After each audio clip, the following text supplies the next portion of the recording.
If you're a Bitcoiner, you know that having your private keys to your money is important. You should also realize that having your private keys to speech is very important. Bitcoin made money and speech the same thing. Surfing is like my North Star.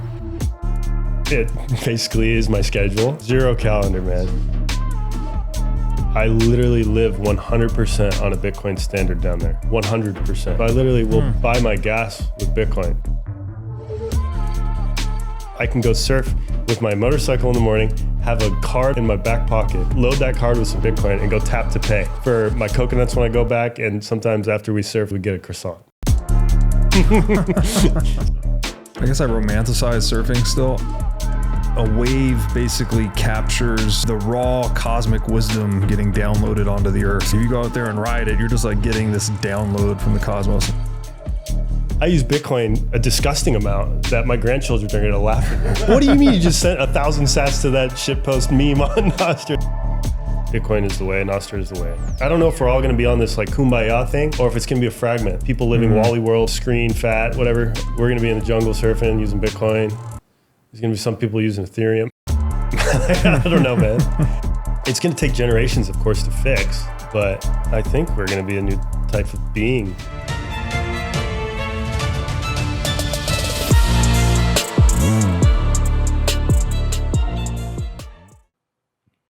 What has surfing done for you? Like, has it changed you? Surfing's literally just been like my North Star. Yeah. It's just, when I was on my way to Costa Rica, it was actually you said, like, and I forget who you're talking to, it was like, what would you do every day every minute of your life if you're a billionaire? And like, with my long drive down there, I was just like really thinking about that. And it had always been like an outside goal for me to go down there and live in Costa Rica or live in somewhere where I could surf warm water waves every day. So in a way, yeah, surfing is like my North Star. It basically is my schedule. Yeah. And it determined where I live and like to spend time. It determines where I travel. Yeah. And it's my morning routine. And yeah, it's everything. And so do you actually just wake up, like, just walk me through. You wake up, do you check a surf report? Yeah, you wake up, I check my messages, usually on my daylight, and then have all my Grom friends are blowing it up because they got the view of the wave, and they're like, all right, it's good, get down here, hurry up. I'm like, dang it, all right. Then I hop on my bike, throw my surfboard on it, and rip on over there. What time is that? That's like usually right around 5:30. 5:30 every morning? Yeah. Wow. But the sun rises early. Yeah. Like I said, in Costa Rica, we get in a ridiculous rhythm of just, you go to bed, 9 o'clock is what we call jungle midnight. So, wow. You're up at about 5, the howler monkeys get you, and then 5:30 is when the sun's up. It's like, all right, ready to go. Yeah. Yeah, especially if the waves are good. Amazing. And we live like 20 minutes away from the beach now, so it's a bit of a commute. What did you say, your Grom friends? What Yeah, is my that? Grom friends. What does that mean? Like, man, my friends are just like half my age right now. I got another 32-year-old, and then we got like all the Groms, the kids. You never heard that? No. Yeah, it's just like term for kids. For kids, so they're like teenagers? Like how old? Teenagers. Okay. Yeah. But they're telling you like if the waves are good or not, basically. Yeah, pretty much. And it's like, it's fun. Like, younger energy, they're just surfing. Yeah. It's amazing. Pure. The reason I have this, like, I guess I romanticize surfing still. I watched some documentary, I don't recall what it was so long ago. It was this old guy, and he was saying that a wave basically captures the obviously they're driven by the celestial movements, right? The moon and all this. He goes, so the wave is like the raw cosmic wisdom getting downloaded onto the earth kind of thing. And so like, you go out there and ride it, you're just like getting this download from the cosmos. And I was like, oh my God, I want to do that. Yeah. And I told you, I tried, like I did a few times, but I haven't got the bug. I've never got the surf bug. Have you got a wave where you actually like went down the face? Like gone right or left or not just went straight? No, I've only gone straight. That's probably why you haven't gotten the bug yet. I still remember mine like bright and clear. Yeah. Like just on a 2-foot wave, not even 2 feet, just going all the way down. And then it was like, and I was like, I'm screwed for life. I was a major baseball player before and played in college and everything, but I knew that I was like, okay, surfing's it. Yeah. How old were you when you did that? I was 13. 13. Which is a geezer for surfer age these days. Like, that's late. But yeah, it's early enough. Yeah. And then so like, did you continue from 13 onward? Yeah. So you've been surfing for 20 years. Holy crap. Almost. Yeah. Wow. Getting old. Consistently. Yeah. But like I said, you know, high school is mostly baseball focused. Summers would surf, and college, I went up. I was like doing college at Vanguard University, which is near Newport. So that's why we were talking about the wedge earlier. Okay, yeah. So it was always kind of on the back burner. And then right when I got done with school, it was like, okay, now where do I go surf? Yeah. And it's pretty much been like, the North Star since then. That's so in cool. a way. That's so cool. So you were saying earlier before we hit record that you don't have a calendar.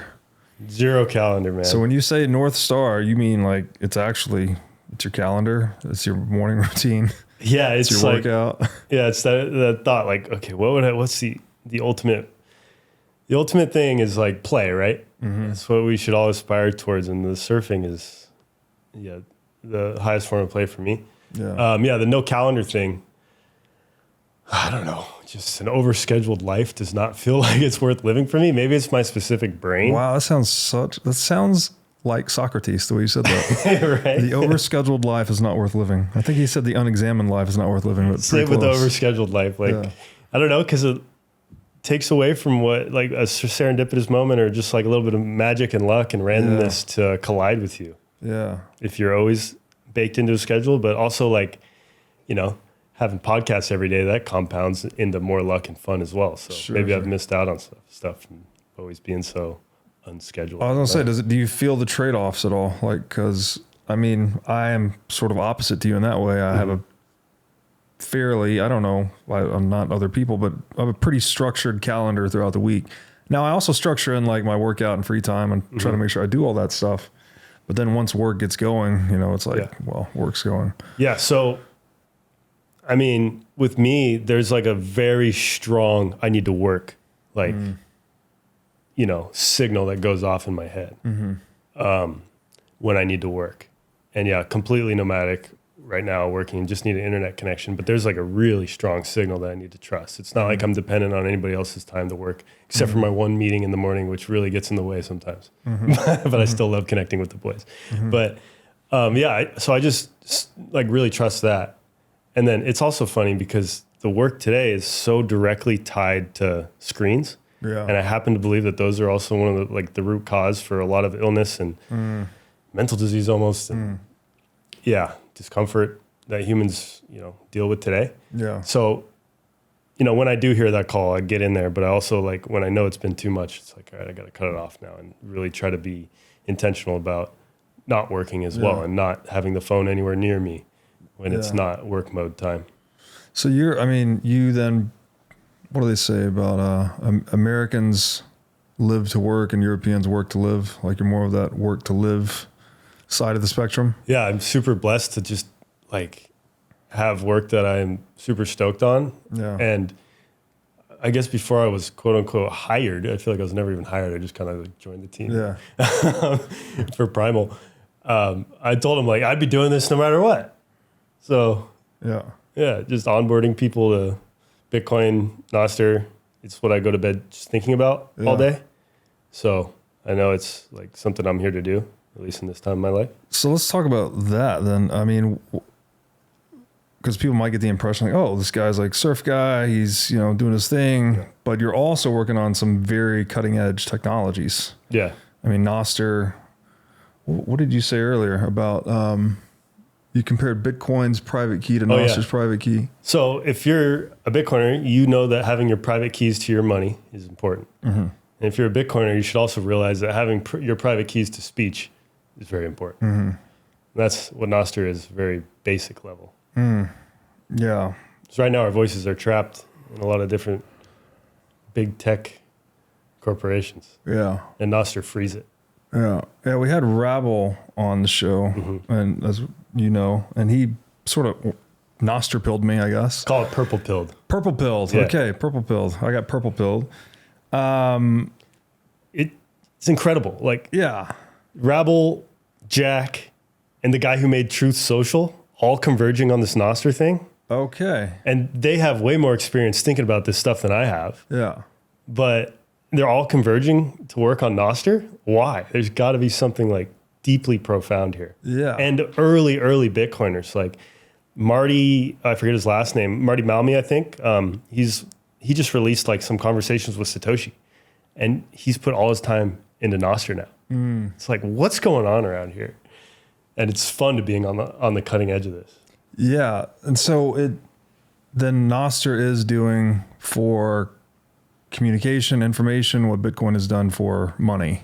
Yes. Maybe. Like I guess it's still early, right? Still very early. Younger than Bitcoin, yes. obviously. And a lot of the use cases right now are social media. Yeah. But the beautiful thing about it is Nostr and Bitcoin are basically married.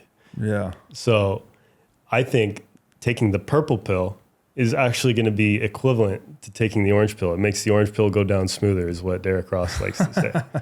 Because especially with Primal, and there will be other ways to do this as well, you get a wallet right there. Yeah. And now you just make a post and get Bitcoin, and then you like a post instead of liking it, you're actually sending a Bitcoin. Yeah. You're transacting more with Bitcoin than like many Bitcoiners have in years. Right away, every day. Yeah. Like I use Bitcoin a disgusting amount that my grandchildren are going to laugh at me. Like, what do you mean you just sent 1,000 sats to that shitpost meme on Nostr? Like, what's going on? But yeah, I'm living it down there when I onboard people to Primal in Costa Rica, because they get to actually feel it. Like you can earn sats and go spend them right away. Yeah. So yeah, that man, that really, it seems super profound that I mean, Naval said something like this years ago, that Bitcoin made money and speech the same thing. You know, like information and money somehow became the same thing with Bitcoin. But there was an issue with Bitcoin that we didn't have the mechanism to make it like flow, right? We needed streaming sats or something like that. But it seems like Nostr is that potentially. It's literally happening. Yeah. I was just listening to my friend, he's an artist, and he was showing me on the Nostr Spotify app. And it was literally, they're streaming sats to you while you're listening. Huh. And then you can decide if you like the song, whether to donate more to the amount that was already there, or just recycle them back into the pot. But yeah, basically the streaming money thing is happening because of Lightning. Yeah.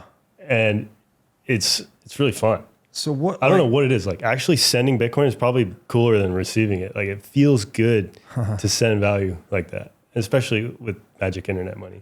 Yeah, that's like something parents used to say, right? Like it's better to give than receive. Yeah. And you probably feel that when you're doing it. But can we talk about some of those streaming sats use cases? Like you mentioned Spotify. So there's, and I guess the other point there too is like, that's a decentralized Spotify, right? Well, just a quick, for instance, I had used Damus to access Nostr previously. Mm-hmm. And when you came here, I said, hey, let's make sure I get set up on Primal, because I had issues getting set up the first time. You simply just copied and pasted my private key that was in Damus into Primal, and then boom, all the followers, all my social media presence on Nostr just ported over. Yep. And so like that's the magic. That's the magic of the decentralized nature of Nostr. What are these other use cases for streaming sats and such? I do love the early Spotify app. It's called Wavelake. Mm-hmm. So you go in there with your private key, and you can your whole social graph sees what you're doing in that app. Mm-hmm. So if you want it to, and like I sent a zap to my friend's song, and then I put a message to it. So there it is. The money is the message, like Naval is saying maybe. Mm-hmm. And then I posted that to the town square. Mm-hmm. Now everybody sees this app, this song, and this message that I wrote. And it's like all these apps somewhat working together. The interoperability is insane. Mm. So you can think of Nostr like as a decentralized app store even. Oh, Nostr itself is decentralized app store? Yeah, basically. Okay. Oh, that's right. Because they're building apps on Nostr. That makes sense. Well, so what is this? I mean, Rabble went into some of this too, but like you don't need the advertiser-led social media model with Nostr because you have this streaming application. Is that right? Possibly. I mean, there's probably a way to do ads more ethically. Yeah. I can tell you right now, Primal has no plans on doing ads. Yeah. But it's a completely new game. Yeah. When money is there. So have you heard anybody say the term zapvertising? Not yet. No. All right. This is mind blowing. So I did this with Daylight when I was running their account. Yeah. I would just go zap everybody, and zaps are like to advertise Daylight, because I believe that zaps are the easiest way into someone's subconscious. When you receive Bitcoin, yeah. So you can zap any message, and there's a message you could write with the zap. Yeah. So with Daylight, you could write anything you want on there. I would just go zap everybody so that they'd see the brand. Amazing. So I think this will happen, and Blockstream does this all the time. They'll just pay people with just like a link or a message, just so like Blockstream's in their head. And you can attach links to these, so you could just be like, Robert Breedlove podcast out today with this guy and this guy, and you can just go zap the whole network. Wow. And then like it's so wholesome too, because like now, say Jack has a post and Jack has a lot of followers. Yeah. If I send Jack a bunch of money on Primal, you can see my message because I have the top zap. So the number one, it's like a scoreboard. Yeah. And that you have like a little bit of advertising space right there on Jack's post. And he's actually winning too, because he's getting money for that. It's kind of a strange loop that is a strange loop. Yeah. That like keeps me up at night wondering what happens when the world actually figures out about this. Wow. Figures this out. That completely inverts the model, right? So then advertisers are going to be sending people zaps to get their attention. They're going to be paying people, right? It's like so wholesome too, because they both win. They get a little bit of space, and then the creator gets money. I really wonder what's going to happen. And it feels so obvious now that I use it. And like, because Nostr and Bitcoin, those two words maybe scare people right away, but we've made it easy for anybody to just hop on and start engaging. Mm-hmm. So one thing a lot of people were saying when it was more early days Nostr, which I guess we're still in, that the quality of discourse is just so much better. Oh yeah. Because of zaps. Like, possibly. What's your experience been, and why do you think it's better in Nostr than Twitter and elsewhere? Well, okay, there's part like algorithms, no algorithms, opting into using algorithms. Gigi had this really beautiful video. I gotta send it to you. You'll love it. Gigi, I miss him from Twitter. He's on Nostr only now. But the title of his talk was, "You wouldn't zap a car crash." So like, so often all these extravagant, whether you're on Instagram and you see a bunch of butts on your Explore page, like these things you accidentally lend your eyes to that are just extraordinary stimuli for your brain. Like that kind of stuff keeps appearing in our feeds because we're spending time watching them, whether we like it or not.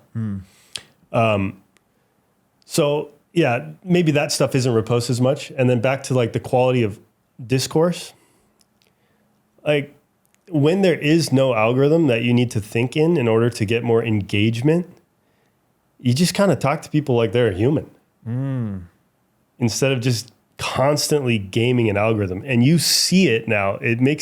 When you see content that's just cross-posted over to Nostr, you see it when people are just like making content for this algorithm just to like pop or stand out or be really controversial. And it's like, that doesn't work here, dude. Just kind of be yourself, provide value. So yeah, the quality of discourse is, but it's so small now too. So yeah. I do wonder, like, if Nostr does become the public town square of the earth, like, does that scale?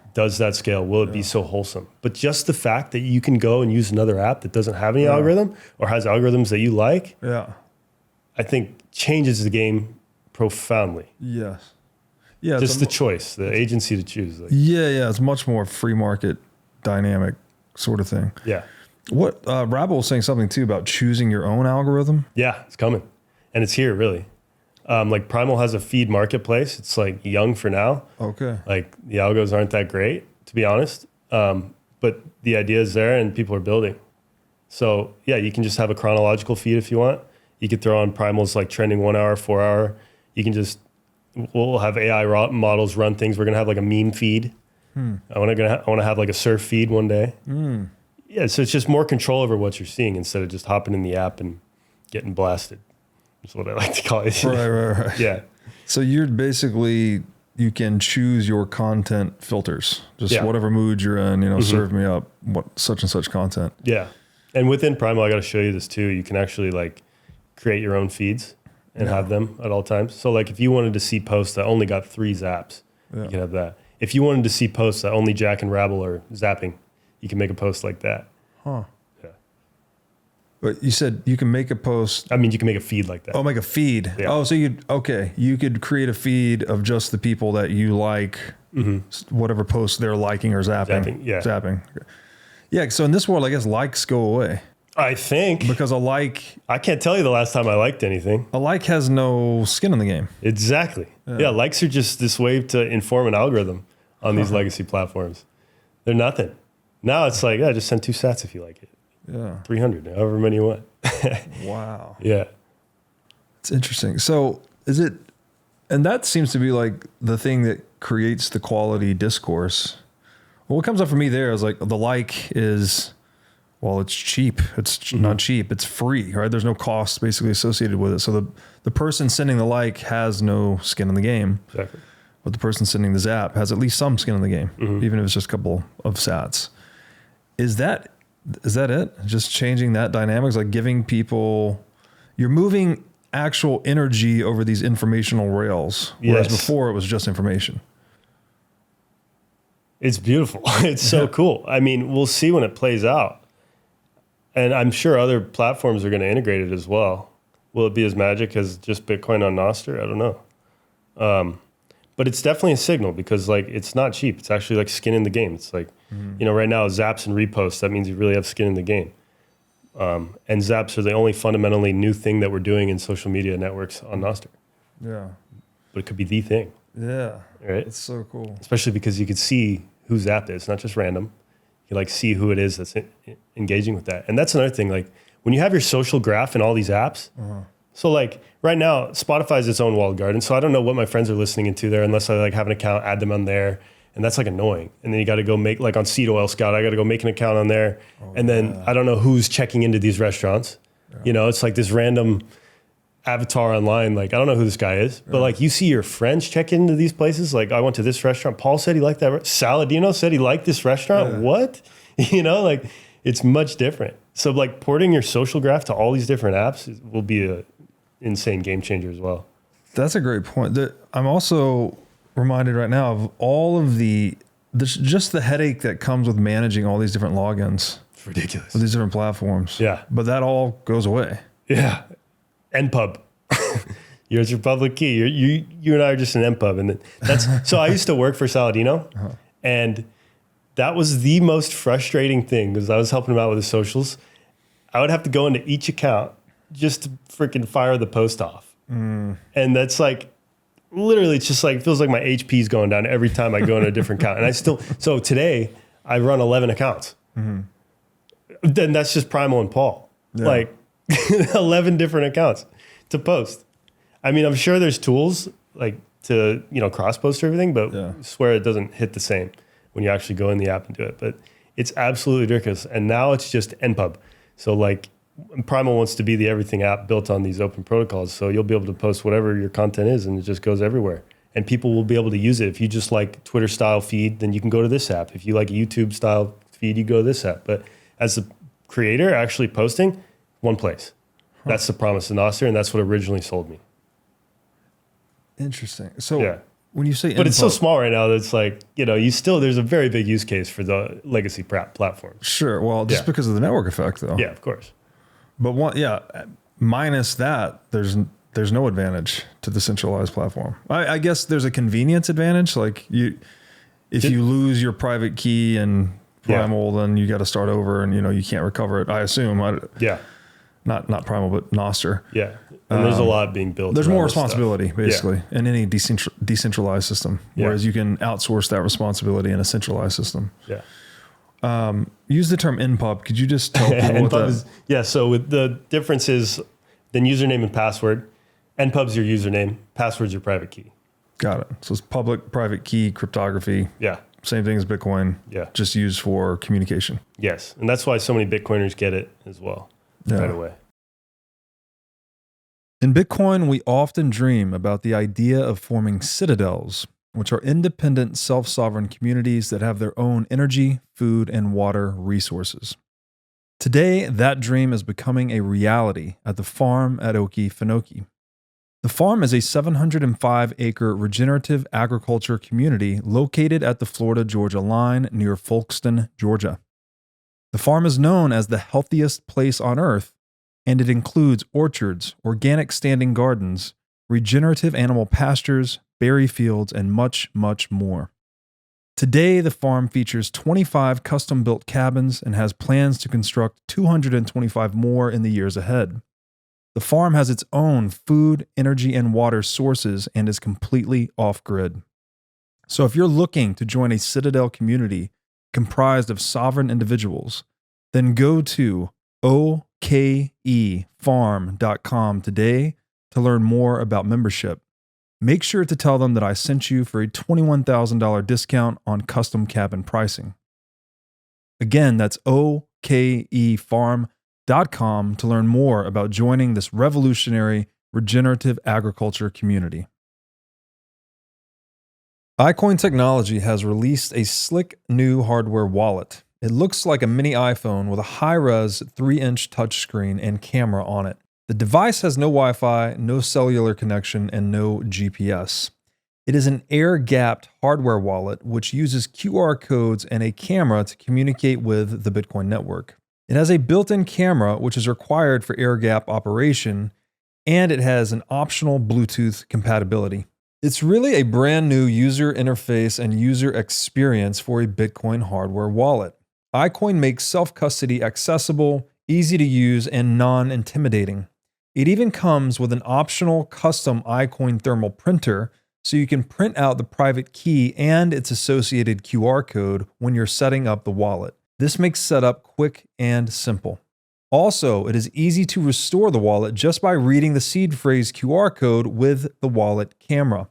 And as we always talk about on this show, the only way you can truly own your Bitcoin is by having it in self-custody. So you need a device like the iCoin wallet to truly own your Bitcoin. So go to iCointechnology.com/breedlove today for 30% off the purchase of this sleek new hardware wallet. Again, that's iCointechnology.com/breedlove. One of the things that Rabble said too was that, Nostr was the best thing yet. At what point do we cross that chasm that Nostr becomes, because I think Bitcoin has definitely crossed that chasm, right? There's not much of a question. It's like, oh, is there going to be another Bitcoin? Anyone that asks that question is almost betraying their ignorance about Bitcoin and money and all the things. So like when or if or how can Nostr cross that chasm? It's definitely a more technical question. Yeah. And of course, maybe it'll do like a similar thing to Bitcoin, just more adoption.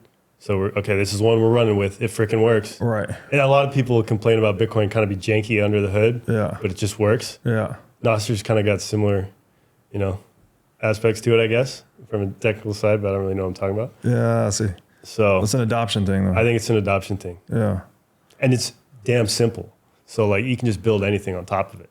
And that's what it's got going for you. Like Blue Sky, the whole like porting your private key over to other, or I don't even know, like whatever they do over there. Yeah. It's like decentralized-ish, but it's not in practice as easily is the way I understand it.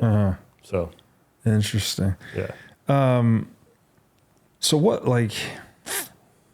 how did you get into Bitcoin, first of all? Before going into Nostr, let's start with Bitcoin. What was your orange pill journey? Yeah. So I'm super grateful that right when I got done with school, I was like in school till I was 24, just kind of going through the motions. Got my graduate degree in organizational psychology, and I was just about ready to go take over the world at 24, and then I got sick, some sort of a autoimmune disorder. Really? Yeah. And don't really know exactly what it was, but I lost 20 pounds from what I am now. My knees and my wrists swelled up, and I was really bedridden for a month and then really recovering for about 3 months. Wow. And I am extremely grateful for that time because that's when I started thinking about things that I was actually interested in. Yeah. And I'm glad I had the time to sit on the couch and have mom feed me. Really blessed to have a great family. Right after I got done with school, because I was just going to go be a surf bum.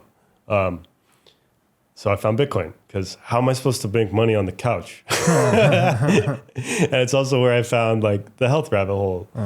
Like, why am I sick? Like, I'm supposed to be, you know, young and healthy. Yeah. And it was a bit of an ego death experience. It was like, I just identified so much with being an athlete. I played ball in college and surf, right? Like being this guy. And so that was a really cool wake up call. And it started me down the Bitcoin rabbit hole. Yeah. Which is, you know, runs a little bit deep. Yeah. And I was just in it every day on Reddit, then to Twitter, now Nostr, just learning. And something that's a little bit different about me versus people that get into it maybe now was I just YOLO'd all my money into it with the promise of, hey, and it wasn't a lot of money. Hey, I understand compound interest. If this thing works, I'll be all right. Okay, so I had skin in the game, like a lot of skin in the game right away, and I think that's the difference between a lot of people today and why it takes people longer to go full maxi. So I had been pretty much all Bitcoin from the day I got in, and when you know your energy goes where your attention flows, whatever that works, and you know when you're all Bitcoin, you're just gonna keep paying attention to it and keep seeing the world with those orange tinted glasses, right? I always say where your money goes, your mind follows. Yeah. They also say where attention goes, energy flows. Yeah. Sort of related too, because money is like this attention allocation thing. Yeah. Yeah. Money is this attention allocation thing. I'm thinking about Zaps again. Yeah. But anyways, so yeah, I was just a closet Bitcoiner. I was afraid of Bitcoiners for so long. What, like about? I don't know, man. Like, who are these super smart nerds? Like, they're all rich now and like, they're all buff and eating meat and I don't know if I'm cool enough. I'm definitely not smart enough. And then, so the side mission when I went to Costa Rica in 2021 was to go to El Salvador because it had just become legal tender. And I had not been to one Bitcoin meetup. It was just like me and a couple college friends. And I was always the Bitcoin guy around my circles. And closet Bitcoiner on Twitter, not contributing at all to anything, just lurking. And then in 2021, I did that drive down to Costa Rica with the side mission of maybe getting like meeting Bitcoiners in El Salvador because they're having their first conference there, and met Bitcoiners for the first time in my life. And I was like, that's it. I need more of this, more. And that was like, just kind of hunted that signal down. And then there was a meetup in Costa Rica. I was like, okay, I'm going to go there. And then I met a couple more like prominent Bitcoiners. And then when I was working for Saladino, I just couldn't stop just going to Bitcoin conferences. One, because maybe a wave was there. I went to Bali and like, you know, Japan, cool place. Like it's a good excuse to just go places and meet people. And they could tell I'd done my proof of work. Like I kind of understand what's going on. And it's a bit of a feeling thing too, I think. You can always just look a guy in the eyes and know like, you holding shitcoins? But no. And yeah, now it's like paid off. I get to work in the space. And it had kind of been a dream because it's like, what's the most important thing that we could do when we're on the earth right now? And I think me and you both agree that it's like fix the money. Yeah. It's like the root cause of so many things that are wrong with people and the world. So yeah, just kept meeting people and here I am. Amazing. Yeah. You did this thing where like, you're talking about the first time you surfed, I think you were 13, you're like, bam. Yeah. Lightning bolt hit you. Had to do it for the rest of your life. And you did it again when you said you met Bitcoiners. Yes. And it sounded like that was your orange pill moment. It kind of. It was like, because I'd been like going around trying to figure out what to do with my damn life. Like, I was kind of just getting all these odd jobs. I was this contractor for this company that moved fridges into college campuses, and that'd give me enough money to go surf. And then I would be on these surf trips that were too long. It was like, what am I doing? Like there's definitely something in me that like wants to give back, and maybe in all humans to have like some sort of a purpose. Yes. And when I found, and it wasn't like circulating around the right people. And then the first Bitcoiner I met was Miles from Cash App. Okay, I like Miles. Yeah. We hung out in El Salvador. Nice. Great. Yeah, he was like the one to find Bitcoin Beach, actually. He's a major surfer too. Yeah. I don't know, we just kicked it off. And then Michael, and then got to meet John Vallis down there, and like, why are these guys so nice to me? Why does it feel cool? Like, I don't know. And so, and since then I've met like, Bitcoin's small. Yeah. Like when you're lurking, you think it's this huge ecosystem of like these people, but man, it's small and it is small. Yeah, it is small. Small world too. Yeah. Yeah, man, that's interesting. Like, cause I've often said that, well, I got interested like 16, 17, and then I started, again, I use Twitter as like the discovery tool to find the long form content. Same. It's like reading, Nick Szabo's work and a lot of people, but I was kind of being orange pilled through that research process. But then you get to a point that I almost feel like a crazy person. Yeah. Like, what's that meme where the guy's like, he's got all the, stuff behind him and he's like crazy, conspiracy theory guy. Yeah. I feel like I just done all this, because once you start going, you're like, you can't stop reading and consuming content. Yeah. And again, content for me is like reading mainly. Also some podcasts, like Szabo and Naval were on a podcast. That was the one. I still remember listening to that. Yeah. Yeah. That was a damn good podcast. Yeah. But I reached this point, I'm like, I don't know. Like, I feel like this is either a really big deal or I'm like, I've actually just like lost my marbles. Yeah. I still go back and forth, to be honest. But then when I met Bitcoiners and I met all these other people that were seemingly sane and from different walks of life, but all very smart and like just good vibe, good people. And they had all reached a similar conclusion. Yeah. That's when I became very, like, I guess, reinforced in the orange pilling. Like, I often credit Saifedean's book, The Bitcoin Standard, for like being my orange pill, which many people do. But it was interacting with Bitcoiners, I think, that really solidified it for me. Yeah, it's definitely different when you get to actually, as Jack Cruz, who you just interviewed, would call it, exchange biophotons with another Bitcoiner instead of actually just, lurking online. Yeah. That was actually everything for me as well. Yeah. And that's why, too, like, I mean, just online, I do a lot of Bitcoins and Bitcoin videos, just spending Bitcoin in real life. Like, realize that's, and then I get to have people come down to Costa Rica and Bitcoin jungle and actually do the same thing. And when you touch it, it's magic. And people actually use it to buy something. You're like, what? That's crazy. And I feel like that's the next step. The circular economy thing. The circular economy. Yeah. Right now, Nostr is Bitcoin's largest circular economy. Yeah. And I happen to live in a circular economy down in Vita Dominical area in Costa Rica called Bitcoin Jungle. Okay. And it's a grassroots movement that has since just exploded. And I literally live 100% on a Bitcoin standard down there. 100%. Not buying gas with fiat. I sell my Bitcoin. There's Bull Bitcoin made this amazing way to off-ramp your Bitcoin into like a Venmo for Costa Ricans, and 90% of Costa Ricans have this phone number attached to a Bitcoin, or attached to a bank account. Yeah. So they made it possible for you to sell Bitcoin right into their bank account. So I literally will buy my gas with Bitcoin. Wow. Yeah. Is it on a card? Like, how are you doing it? Oh, well, that's another story. So I do that on the app. And then we just programmed like the Bolt cards to work with it. So now I can go surf with my motorcycle in the morning, have a card in my back pocket, and then load that card with some Bitcoin and go tap to pay for my coconuts when I go back. And sometimes after we surf with the boys, we get a croissant.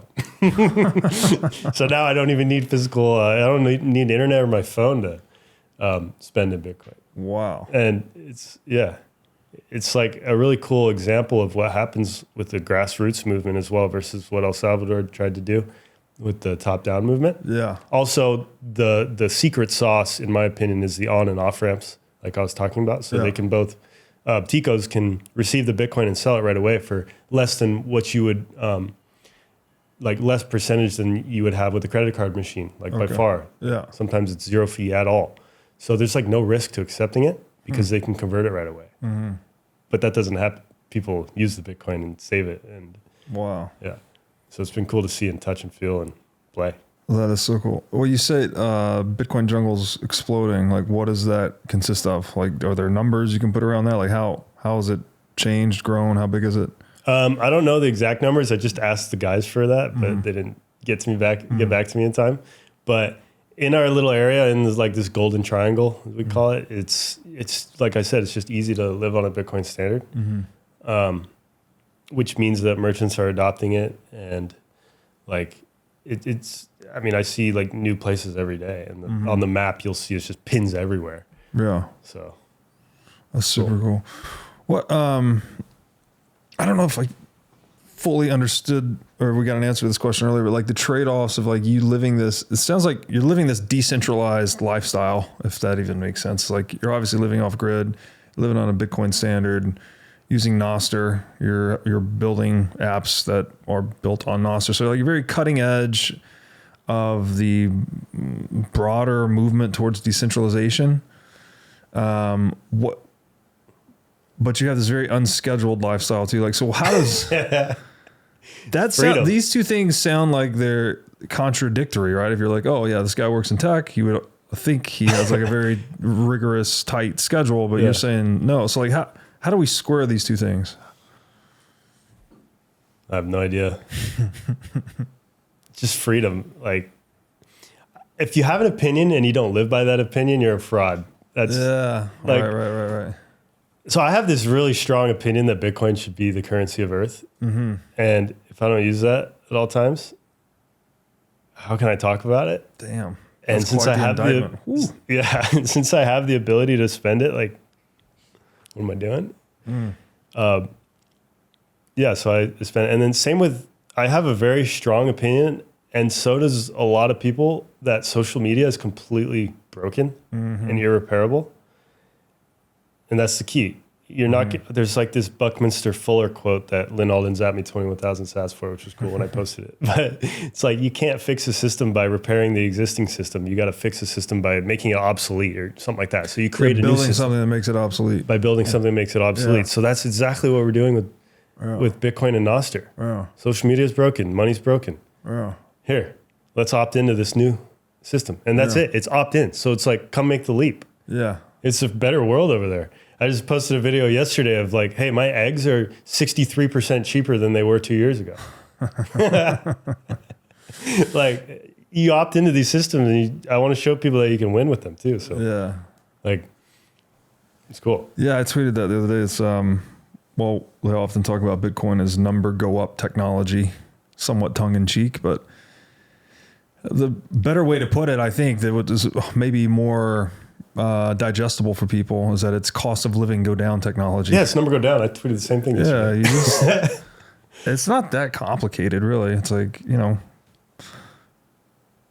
goods and services, we make more and more of those, but you don't make any more of this. So like, if you just hold this as your savings, well, then your life gets cheaper, easier, better. Yeah. Exactly. I mean, but it's just, it's so hard because like, just like with social media, just like with money, I remember getting my first bank account at 8. I was like, oh, this is cool. I got my own bank account. I'm, you know, big boy now. But no, you're just trusting a third party to do all your, to handle all your money, and who knows what's actually happening. Yeah. And then same with social media. It's like, you're always asking for permission to do things, to send money, to post on social media.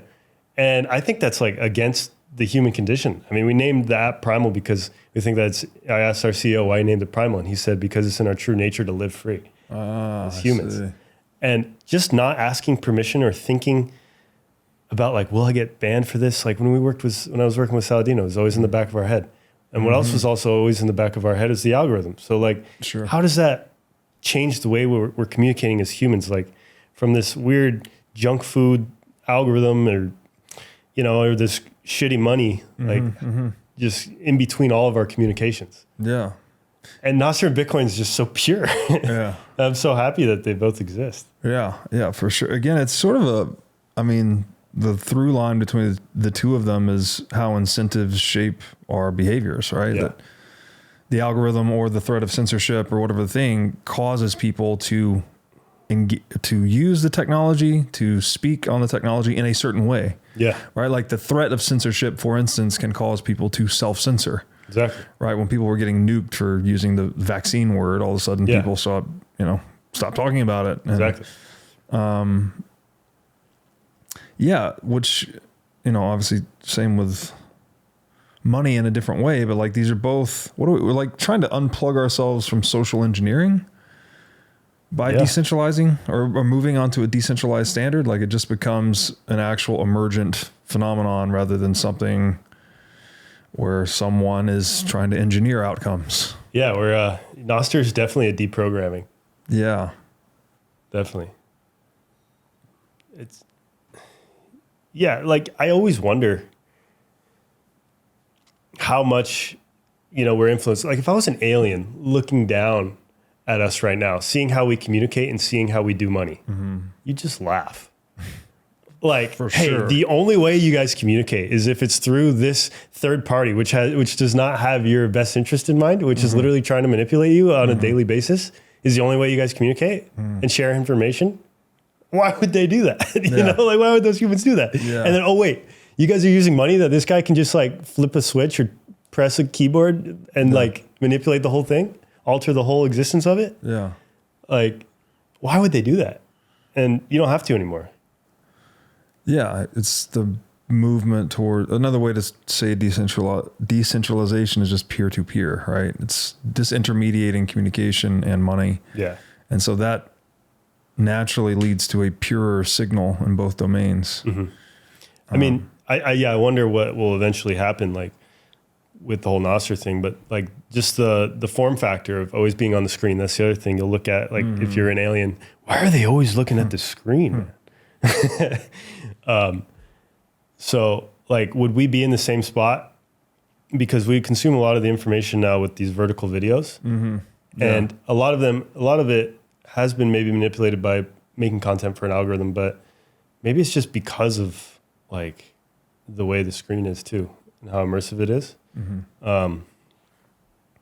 So yeah, I don't know how much. It's like impossible to quantify the difference it would have been versus like if we had a Nostr from day one. And like, I don't think the big tech companies are evil too. Like Zuck says he wants to connect the world. I just think since Nostr wasn't there at an early age,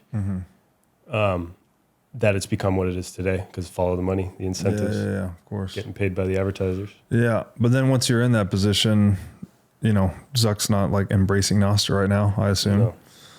No. Because that would be threatening to the empire. It would completely disrupt the whole thing. Yeah. So again, the incentives, like, if he was young today and he was trying to get into this game, he'd probably be into Nostr, but maybe, considering he's a little bit older and he's in the position he's in, he's not going to be so favorable to Nostr. Yeah, and he's got a bunch of shareholders who are, trying to get returns. Yeah. I posted this the other day. It was an image of a financial advisor posting something on LinkedIn about Bitcoin, which is like the stupidest critique of Bitcoin I've ever read. He was saying, Satoshi basically bamboozled everyone 3 times, like creating, it's a really stupid post. You can go read it. But basically I posted that and said, there's a quote from, I think it's Upton Sinclair. I'm doing it again. I'm not supposed to be attributing quotes. I'm always wrong about it. He said it's, nothing is more difficult for a man to understand than something that his paycheck depends on him not understanding. Don't you think about the same thing with Bitcoin though? Like, yeah, well, people say that. Biased. People say that a lot, actually. Yeah. They'll, like normies, let's say, they're like, "Oh, what's this Bitcoin thing?" Blah blah blah, and then give them the spiel, and they're like, "Well, I can't trust you though." Like, yeah, because I own Bitcoin. And like, yeah, exactly. Like you're, you're biased. I was like, but the thing about Bitcoin is, I didn't start Bitcoin. It's not my company. Yeah. The way I've framed this is, it's been said that no man is better than his incentives. You could also say that every man is always talking his own book, right? So, never trust the barber that suggests you need a haircut, that kind of thing. Okay, yeah. But the thing with Bitcoin is that it's not my book. It's actually an open book, and that's kind of the beauty of it. So now when you jump into this decentralized opt-in system, my book is your book. Your book is my book. Right? Every time you build a successful business and you improve the human race, well, the purchasing power of my savings goes up. That's why I think my thesis on Bitcoin is it like eventually fixes humanity because we're all going to be able to play with each other because we're all playing the same game. Acquire Bitcoin, work hard for Bitcoin. Yes. And not one person has an opportunity to manipulate money but it's like this beautiful loop. Yeah. Same with Nostr. Yeah. You blow up Nostr, Primal wins. Somebody builds a feature on Nostr, Primal adopts it, Primal wins. It's like the same thing. Okay. Talk me through that a little. I think I get it, but I'm not 100% sure. So say this other app actually brings more users to Nostr. So they're generating a bunch of key pairs or whatever, right? Now, the ecosystem's growing. Oh, okay, because they can easily port into Primal. Yeah. And they're like, oh, cool. Primal's a kick-ass product. We'll use that. And is the interoperability between these platforms, like let's say, I don't know, Damus, Primal, like how is that? It's butter. It's butter. Yeah. Wow. So they're not, these are different. These aren't the way we traditionally think of businesses in a way. Yeah. Well, yeah, it's just not a walled garden. Yeah. So, I mean, there's no monetary piece. The interesting part about like Bitcoin is there's a monetary thing, like, so we all win. Yeah. When we grow the network. Yeah, yeah. Like there's no monetary piece with Nostr, so there could be more competition and whatnot. But growing Nostr is so small right now, it's a win for every single app. It's like the rising tide that lifts all boats. So, oh, great. An app just went viral, grew Nostr. Yeah. Sweet. Good job. Thanks. Thanks for doing the marketing for us. Yeah. Okay. So back to Bitcoin as being this like universally level playing field. You have that dynamic again with Nostr, basically, right? It's like, this is the protocol we all agree to. You can build whatever, feature sets you want on top of it. Yeah. But whoever succeeds in building a good feature set and attracting users benefits everyone else that's ever built a feature set. Exactly. That's so fucking cool. Yeah, it's cool. What else? Like, what else is on the horizon for not? I feel like I'm starting to see, I'm getting the purple pill again. You just gotta just keep going back at these Bitcoiners. They're also always ideologically aligned, Yeah. Like they're ready. But just everything, man. Like It's got the potential to do everything. What other apps do you think are coming down the pipe, or what other big value propositions do you see? I mean, again, we mentioned Spotify. Obviously, social media is a big one. What else is going to be built on this thing? Uber? No. Who knows? I mean, completely re-architects the internet. Instead of having it's called like a smart client, dumb server. Right now there's smart servers, dumb clients, I guess. But I mean, it's not the best question for me, but apparently like you could build anything on it. And if there's users, builders are going to build. And there's freedom. So like, that's the other piece. Like right now you build an app for the App Store, Apple charges 30%. I know. So you could just build whatever the heck you want on Nostr and just let it go. That's so great. Yeah. And then what, like the people that say you can't disrupt the network effects of these legacy social media companies, what's the response to that? Like how? So Naval came over to Nostr one day and his tweet was, Nostr is the credible backup to when X is inevitably banned or seized, something like that. So maybe it's just a backup town square. So maybe we need to build something different first to get the users. And then, or maybe there's a catastrophe in centralized social land. So we're here and we're building and it's getting more fun and usable by the day. Are you guys, Primal's, everything is in Costa Rica? Like no, nothing is just me. Just you? Oh, okay. Yeah. So it's a distributed team. Yeah. It got the devs out in Serbia and Milian is up in Canada. He's the CEO. Yeah. Got it. Very cool. Yeah, we're everywhere. Forget multivitamins and other supplements. Animal organs are the most nutrient-dense foods on the planet. You can get 100 times more nutrients from organs than you can from muscle meats. But the problem with eating organs is that they are difficult to find in stores, they are difficult to prepare, and even when they are prepared well, they often don't taste great. Thankfully, Heart and Soil Supplements has made consuming organ meats so much easier by providing powderized organs in capsule form. Organ meats include everything your body needs to thrive: vitamins, minerals, peptides, proteins, and growth factors. This is why organ meats were the most prized foods for our ancestors. Fortunately for us, Heart and Soil makes these treasured foods easily accessible. So go to heartandsoil.co today and use discount code BREEDLOVE to get started on your journey to optimal health and vitality. Again, that's heartandsoil.co, discount code BREEDLOVE. Have you ever wanted to start a business in the Bitcoin space? If so, then the Wolf Startup Accelerator could be for you. Wolf is the first startup accelerator dedicated exclusively to businesses developing in the Bitcoin Lightning Network. 4 times each year, Wolf brings teams from around the world to New York City to work with like-minded entrepreneurs, pushing the boundaries of what's possible with Bitcoin and Lightning. The program is designed to help early-stage companies achieve product-market fit, develop their brand, secure early-stage funding, and grow businesses that fuel the global adoption of Bitcoin. Go to wolfnyc.com to learn more or apply today. Again, that's Wolf, WOLFNYC.com. There's a lot of people in Hawaii that live that lifestyle. You know, they're just like, they live by the wave and they have a bunch of kids and doesn't seem to interrupt their life at all. That's amazing. You know, the kids can surf young, dude. Like basically when they can stand, they can surf. And even before that, there's people out there surfing with their babies. It's crazy. Yeah. Hawaiian culture. It's so wholesome. Yeah. I hope my kid wants to surf. That'd be so much fun. And then they're going to like push you to keep going and you're going to want to stay young and active just to go keep surfing with them and travel and show them the world. Like, that'd be so fun. I would think that's probably a guarantee for you and your wife. Yeah, I think so too. If your kids grow up seeing you do that, they're basically going to imitate you. Yeah. Yeah, numero uno. In the jungle. I think we're going to have it in the jungle. Oh, like do the birth in the jungle. Like home birth. And we have a nice place, but yeah, we're going to do it in Costa Rica. Yeah, that's the way to do it. I think so.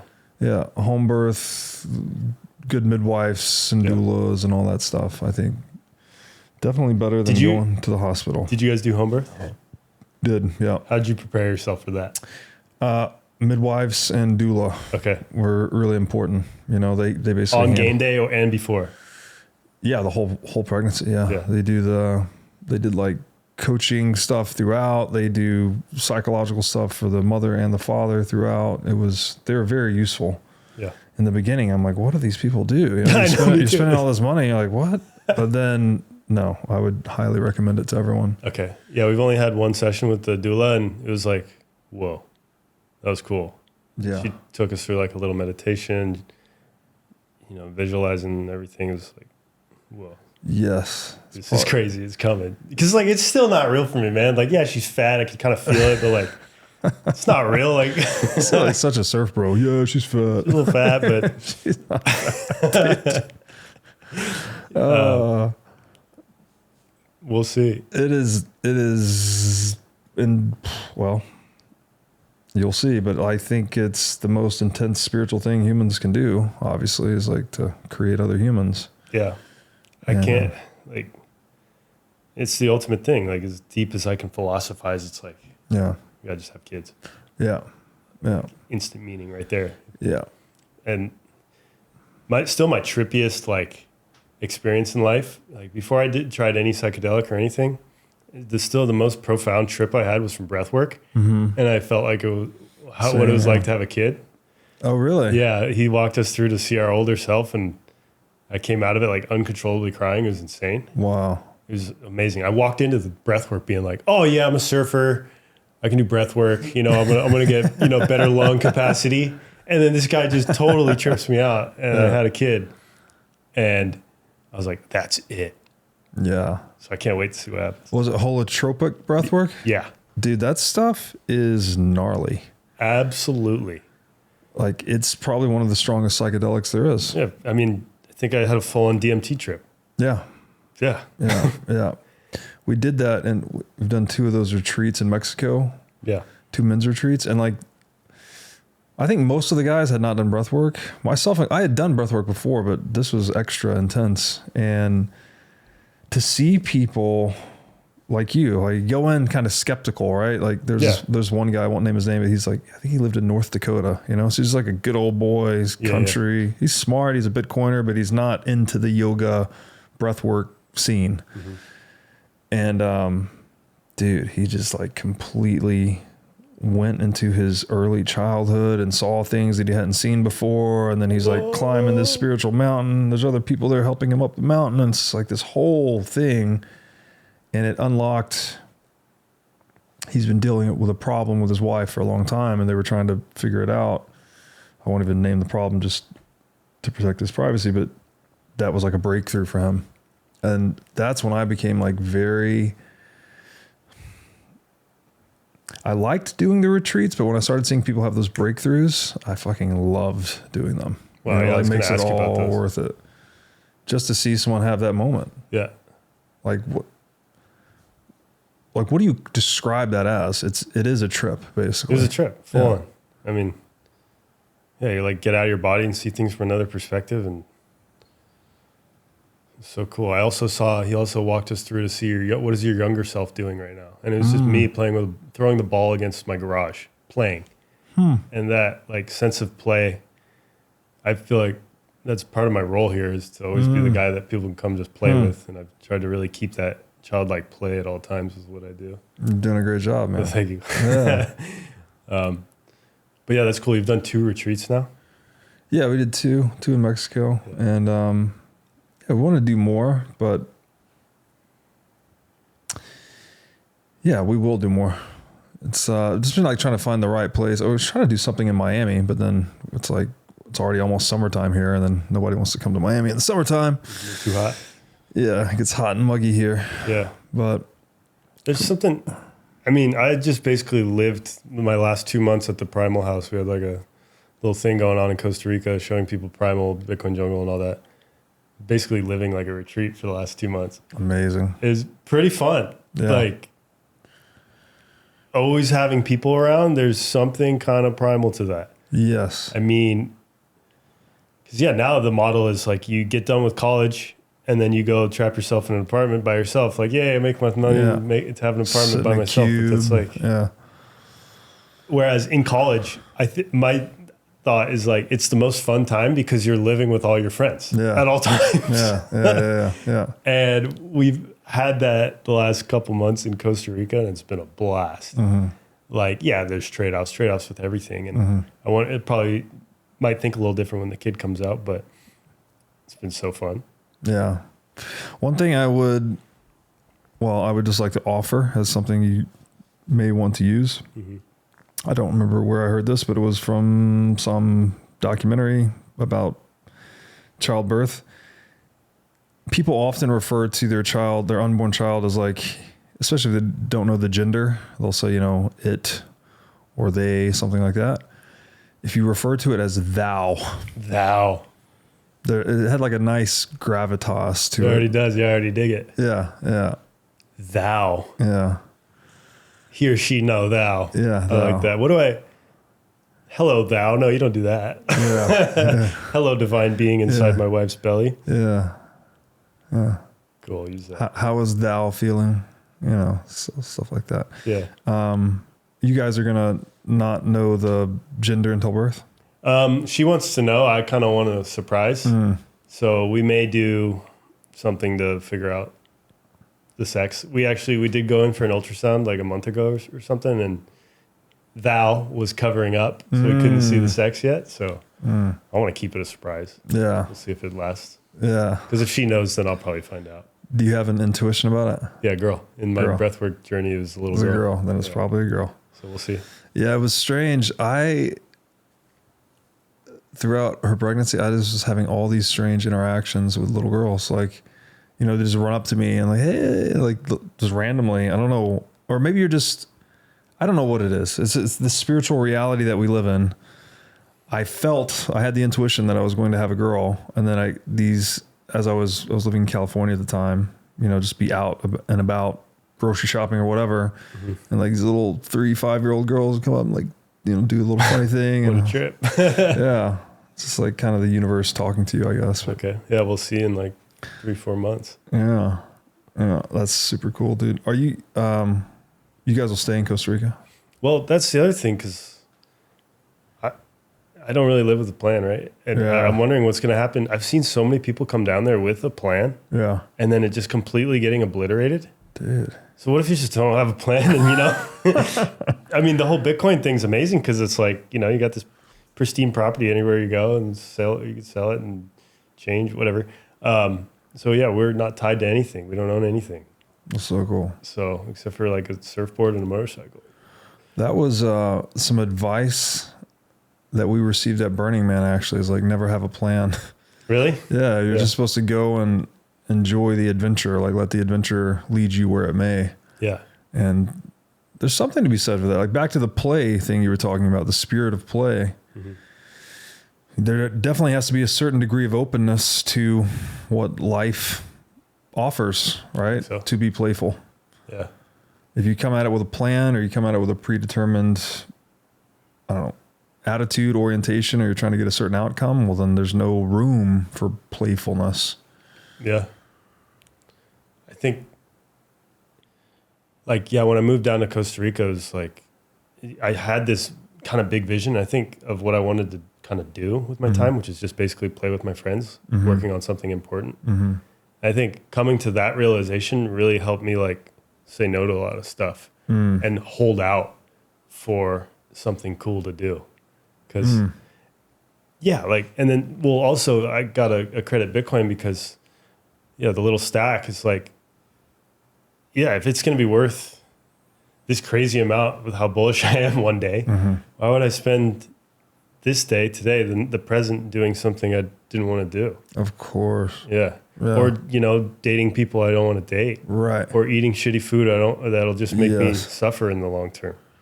So, yeah, the whole Bitcoin thing completely lowered my time preference and made me think clearly about what's important. Dude, that was really it. Say more about that. So it's like, because you know in the future that the stack you have will be a certain, you know, you've already assigned a purchasing power to it 50 years in the future, whatever the number is, that you start taking your decisions and actions today extremely seriously. I always like the etymology of the word decision, like to cut away all the alternatives and choose one path of action. Nice. I haven't seen that before. And so you get much more specific, exacting maybe with that particular cut in life. And what is that? That is what changes us as Bitcoiners, right? That we start thinking like that. Yeah, it does take a while. But that's why I think it fixes humans too. Just that simple piece of time preference. And maybe we're in this weird transition phase where the extreme bullishness exists as well. But it's had a profound impact on absolutely everything I did and I've done so far, and like all the decisions I made, and just like refusal. I mean, because I got out of school, you know, with a master's degree and whatever, but I had this whole frame in my mind that work was just going to be like the most boring thing on the planet. And I didn't want to do anything, and I had no idea what I was going to be carved out for. And then Uncle Jack Cruz, who you just talked to, he says that greatness will come to those who don't settle. I really kind of resonated with that, like just being able to not settle because of this extreme bullishness I have with Bitcoin. Like maybe you could say it's over the top, but I don't think so. It's been this cool, like almost rock foundation that I could fall back upon in case things do go south. Like, and also, so Tim Ferriss, he has this exercise called fear setting. And that was kind of profound for me. I was thinking about it. It's the opposite of goal setting. It's like, what's the worst that could happen? Oh, interesting. So when I was in LA, like I was trying to do like model acting thing. I had some luck early on with commercials and stuff with my hair, my look, the surfer thing. I still do. Your fucking hair is legendary, by the way. I just got a perm just for the show. But no. Like, I was like, okay, so what's the worst that could happen? I strike out as an actor. Like, okay, I'll just be homeless. So I went and was homeless for like a month. Just living in my truck in Venice.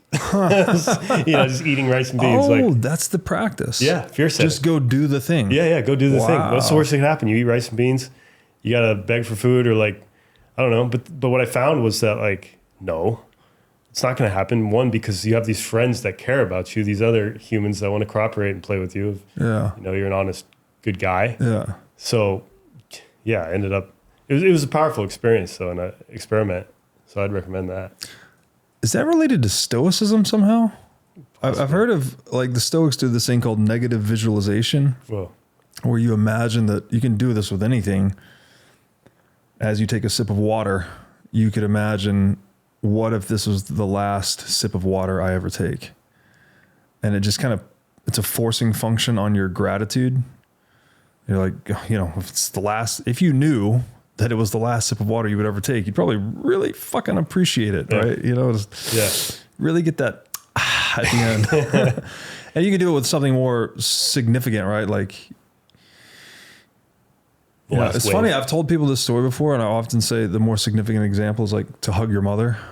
And now I think this is the first time I've told it since my mother passed last year. Oh, wow. And then like, yeah, you never know. You never know when it's the last time you're going to hug your mom. And I don't know, something about embracing that fear. Like, is that related? The negative visualization is just an imagination or an imaginal exercise. But what you did is you actually went and jumped into it. Cross it off. Know you'll survive. I mean, I love like we were talking about before we started, the surf analogy too, and the Jordan Peterson, the fears, or like always living on the edge of chaos and order. Mm-hmm. Yeah. Yes. And knowing how far you can push, like surf wise, just continuing to push keeps me entertained and like having fun and enjoying it and seeking something, and then knowing how deep in the chaos of like being homeless that you could get and surviving that. That's just like creates this mental fortitude, like, you know, knowing that you can survive things and conquer and succeed or just survive even. Yeah. You know, that same kind of mindset made me want to try to like run a Ironman, just cause like I didn't know if I could do it, you know, like, and you put a lot of people on these pedestals. Like I used to put Bitcoiners on pedestals, and just going and doing the thing. Like you could just do things like the meme, right? It's all good with that personal self-development to know you can just do things. Yes. Yeah. And the same with Costa Rica. Like, okay, so I can be there for how long? Like I got to get all these passports. Before I had traveled at all, I was like afraid of traveling, and realized you could just go places and surf. You know, am I going to get sick? I don't know. Just cross that bridge when you get there. Yeah. Man. So you brought up Peterson, the 1 foot in order, 1 foot in chaos, like that. I think this surfing metaphor is perfect for that. Absolutely. Isn't that exactly perfect. what you're doing? Yeah. You're actually trying to stand on the edge of the structure of the wave. Nice. But the wave is like, it's right where it breaks. The wave like breaks, literally when you're getting barreled, it is the perfect analogy to that. Like you're literally inside this water, and if you go too far this way, this far back, you're in chaos. But if you make it through, you're literally riding the fine line. Yes. It is the perfect analogy for that. Is that why it resonates so deeply with us? Possibly. Okay, I don't know how much you know about surfing, but like, I don't know, by the way, like when did this start? When did people start doing this stuff? Like how did it become such a spiritual thing? It's just spiritual by nature. Like you're literally connected to Mother Earth. Yeah. Like you go in, you're just in a saltwater bath, and then you look around, there's your friends there. You're all smiling, having fun. Mm-hmm. So it's just so spiritual by nature. It's so human by nature, just playing. Mm-hmm. I don't think it started that early. Like it's a pretty new phenomenon, but it's also really interesting how surfers are just always culturally like cool, I think too. Yeah, for and sure. Like, you know, they're in amazing shape. They're tan. They're cool. Yeah. The one lesson I learned in Hawaii, which I shared with you, is like, just don't fuck up the surfing etiquette. Yeah, which is very complex code, by the way. You think, that's a complex thing. It's something you'll develop over time. Yeah, I still don't know what it is. Did you go by yourself?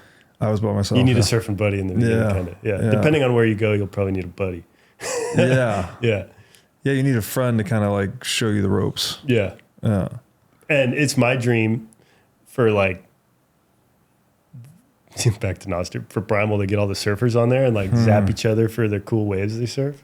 That'd be so fun. That's cool. Yeah. I think they'd get it. But it's the ultimate activity, and I'm glad I found it. And maybe one day I'll get over it. I don't know. Yeah. And what's the end state of all this fear and chaos stuff too? Because like, am I going to eventually have to go surf Jaws and Nazare or Pipeline or something? Like, I don't have any ambitions to do that, but I'm surfing waves now I would never have done 5 years ago or thought about earlier. So it's like, what's the end game of this? And people are so extreme, like putting themselves in so much danger, but I don't know, man. The other side of that is a big smile. Like, yeah. There's something in there. There's like I feel like we're near the kernel of philosophy somehow, like the fear and the danger, but you face it and get through it and you find the smile. Always adopt the surfer mentality, right? Like that each wave is an opportunity, but you don't fret if you miss the wave, right? You might for a second, but no, there's another one coming, right? So you just sort of adapt and move on to the next thing. I've heard too that like, I think surfers and yoga teachers have the highest life satisfaction scores. Really? For occupations. Wow. And I just wonder about that. Like what is the magic there? I mean, obviously you're doing physical movement, but there's a lot of jobs that involve physical movement. What is it about yoga and surf? Like something about the geometry of the movement? Yeah, like the moves. And the weird thing about surfing is, and probably part of the magic is because unlike snowboarding or skateboarding, the surface is always moving and changing. Yeah. So you're just like, unless you go to wave pools, but it's like you're so dependent upon all these conditions to possibly align. Right. Like every morning we have to show up to this beach break in Bitcoin jungle because we have no idea what it's going to look like, because it'll say one thing on the forecast and next thing you know it's freaking perfect. So you got to go every day. And it's like that little bit of FOMO that keeps me going every day and stoked. Like, okay, maybe today's going to be the day. But I mean, there's so much going on just from, getting to hang out with your buddies. It's a chance to just do something and like all the different movements and places you put yourself in. It's another serendipity thing, right? Like to catch the right wave is... All sports are languages too. And so like, me and you were connected because Bitcoin's a language we speak. Yeah. You're connected with like Aaron Alexander, Aubrey Marcus. You guys work out. It's like a language that you speak to each other. Same with surfing. That's how I connected with Saladino so deep. Exactly. Surfed with him every morning in the water and you just create this relationship. Yeah. Like all sports are languages and these forms of play that you can just connect with other people on. I love that. So whenever I go somewhere foreign, it's just like, okay, I'm a surfer. I'm already linked in with people. Oh, I'll go play ping pong. Things you're good at.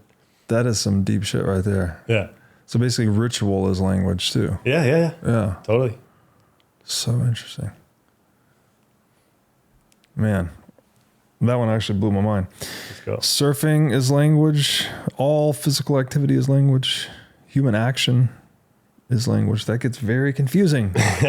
Because then we try to describe these things in words, and we're like, well, what are words? Well, it's cool. You can just connect with these people you don't even speak the same language with, but if you can move the same way, you're automatically like connected on some sort of a level. Just like Bitcoiners, like some different frequency we're on. Right. We just get the proof of work it took you to get to that one stage, and if you're good, you can show it, Even if you don't speak the same natural language, you can still connect in that way. Yeah. Like when I went down to Costa Rica, I joined this all Nicaraguan baseball team in Costa Rica. Oh my God, it was so much fun. I was the only gringo and we played the whole league. I should have filmed the whole thing. It would have been a straight up movie. I told him, and we got to the playoffs and like I had to leave in game 4 out of 7. And I told him like, or game 3 and 4 out of 7. I told him like, yo boys, if you guys make it, I'll be back no matter what. And sure enough, we made it to game 6, had to win both, won in game 7 in extra innings. It was amazing. Wow. Yeah. That was so fun. But anyways, I could not understand much of what they were saying, and but we're on the same wavelength, playing with each other. Dude, are you like? I mean, you're living a high vibrational lifestyle. I mean, you're. What do people mostly say? Like, you grow up. As a kid, you play, and then you grow up, you go to work. But it sounds like you have somehow tricked that system. Maybe it was the breathwork journey. I've tried, I mean, like Naval says too, like when you're at play, that's the best, like nobody can do work that feels like play. Yeah. Basically. Yeah. And I'm so thankful for Twitter because it like got me, I love the wisdom side of Twitter because I just keep going back to those like type podcasts and quips and stuff and like tried to like rack wisdom right when I was done with like school. And just like never settled for something I didn't want to do. Yeah. Even though it was really scary and like I didn't make any money and I was for years, or it's kind of a bum, but I'm really grateful for all that kind of that time I had to learn and try to discover more about me, because in school, maybe you're just writing for another person, like one set of eyes. Yeah. And then the internet gets you to, create for unlimited amount of eyes, which is interesting as well. But yeah, I try to keep a high vibe all the time. Doesn't always work. Yeah. Would you rather have 1 Bitcoin today or 2 Bitcoin a few years from now? Bitcoin mining is a tried and true strategy for accumulating Bitcoin. Over a 2 to 4 year time frame, successful miners have consistently accumulated more Bitcoin than they otherwise would with a traditional dollar cost average strategy. Blockware mining as a service enables you to start mining Bitcoin from your laptop. Blockware handles everything from securing the miners to sourcing low-cost power to configuring the mining pool. They do it all. Plus, with Blockware's one-of-a-kind mining marketplace, you can buy and sell live Bitcoin miners with just a few keystrokes. In this marketplace, buyers get to purchase live machines at vetted facilities, enabling them to mine with zero lead time. And sellers get the opportunity to liquidate their machines and hosting contracts at will. This means you can mine Bitcoin with zero long-term commitment and high liquidity on your mining rigs. Blockware will even cover your energy bill for 1 week per mining rig when you sign up at mining.blockwaresolutions.com/breedlove. Again, that's 1 free week of Bitcoin mining at mining.blockwaresolutions.com/breedlove. And on top of this offer, you can also use code BREEDLOVE to get $100 off your first mining rig with Blockware Solutions. Bitcoin custody is evolving. Both self-custody and single third-party custody come with significant risk and trade-offs. Onramp is pioneering a new standard, multi-institution custody, which eliminates single points of failure, adding fault tolerance and redundancy to your setup. Onramp secures your Bitcoin in a segregated cold storage multi-sig vault guarded by 3 independent institutional-grade custodians, none of which that have unilateral control over your assets. More than just security, Onramp simplifies inheritance and estate planning, ensuring your Bitcoin wealth moves seamlessly to your loved ones without the risk and complexities of self-custody. Easily designate beneficiaries right in the Onramp dashboard, eliminating the need for unreliable treasure maps or other complex key sharing schemes. You can also avoid the probate process and ensure your heirs receive their Bitcoin securely with legal title transfers designed to keep your wealth intact for generations. As Bitcoin continues to appreciate, Onramp helps you seamlessly access financial services, from inheritance and insurance to trading, loans, IRAs, and more, all without compromising on security. And importantly, the onboarding process is fast and frictionless. I set up my own Onramp account, and it was far easier than dealing with hardware wallets or traditional self-custody setups. The team walked me through everything step by step, making sure I had a secure, reliant setup for my Bitcoin wealth. Secure your generational wealth with confidence. Schedule a consultation with the Onramp team today at onrampbitcoin.com/breedlove. Again, that's onrampbitcoin.com/breedlove. Is gratitude a big component of this for you? Like, I'll share this. Came to me last night. I don't know. It's kind of a half-formed thought, but okay. Gratitude. Where do I start? 8-9 years ago, I had like a 5-minute gratitude journal. You know, you wake up every morning, 5 minutes. It's like write 3 things you're grateful for. Couple of other things, and then same thing at night, basically. So you're trying to get your body in this habit of just exhibiting gratitude for whatever your situation is. And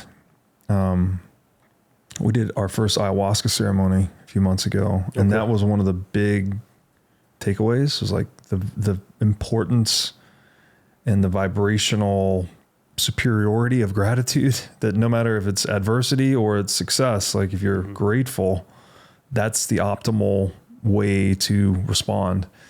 And so the thing that I was thinking last night is I had a really good day yesterday. It was just one of those days where you're like feeling good, looking good, working good, flowing, like brains work. Everything just feels good, right? Just you probably have a lot of those days.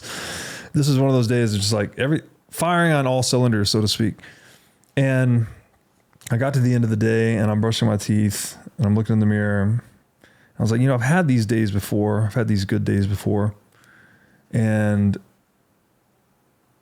something about like the knowledge that, they come and go. You have good days, you have bad days. And when I was younger, perhaps on some of these good days, I might have this tendency to become arrogant or like be like, oh yeah, this is just how it is. And like, it's all good, or prideful. And then you start to like not appreciate, you lose touch with reality a little bit when you do that, I feel like. So the takeaway is people typically think of gratitude, like a gratitude practice is this thing that will help you pick yourself up when you're low, right? Like when things are going bad, well, let me just write this stuff in the journal 5 minutes every day and like see if that will uplift me a little bit.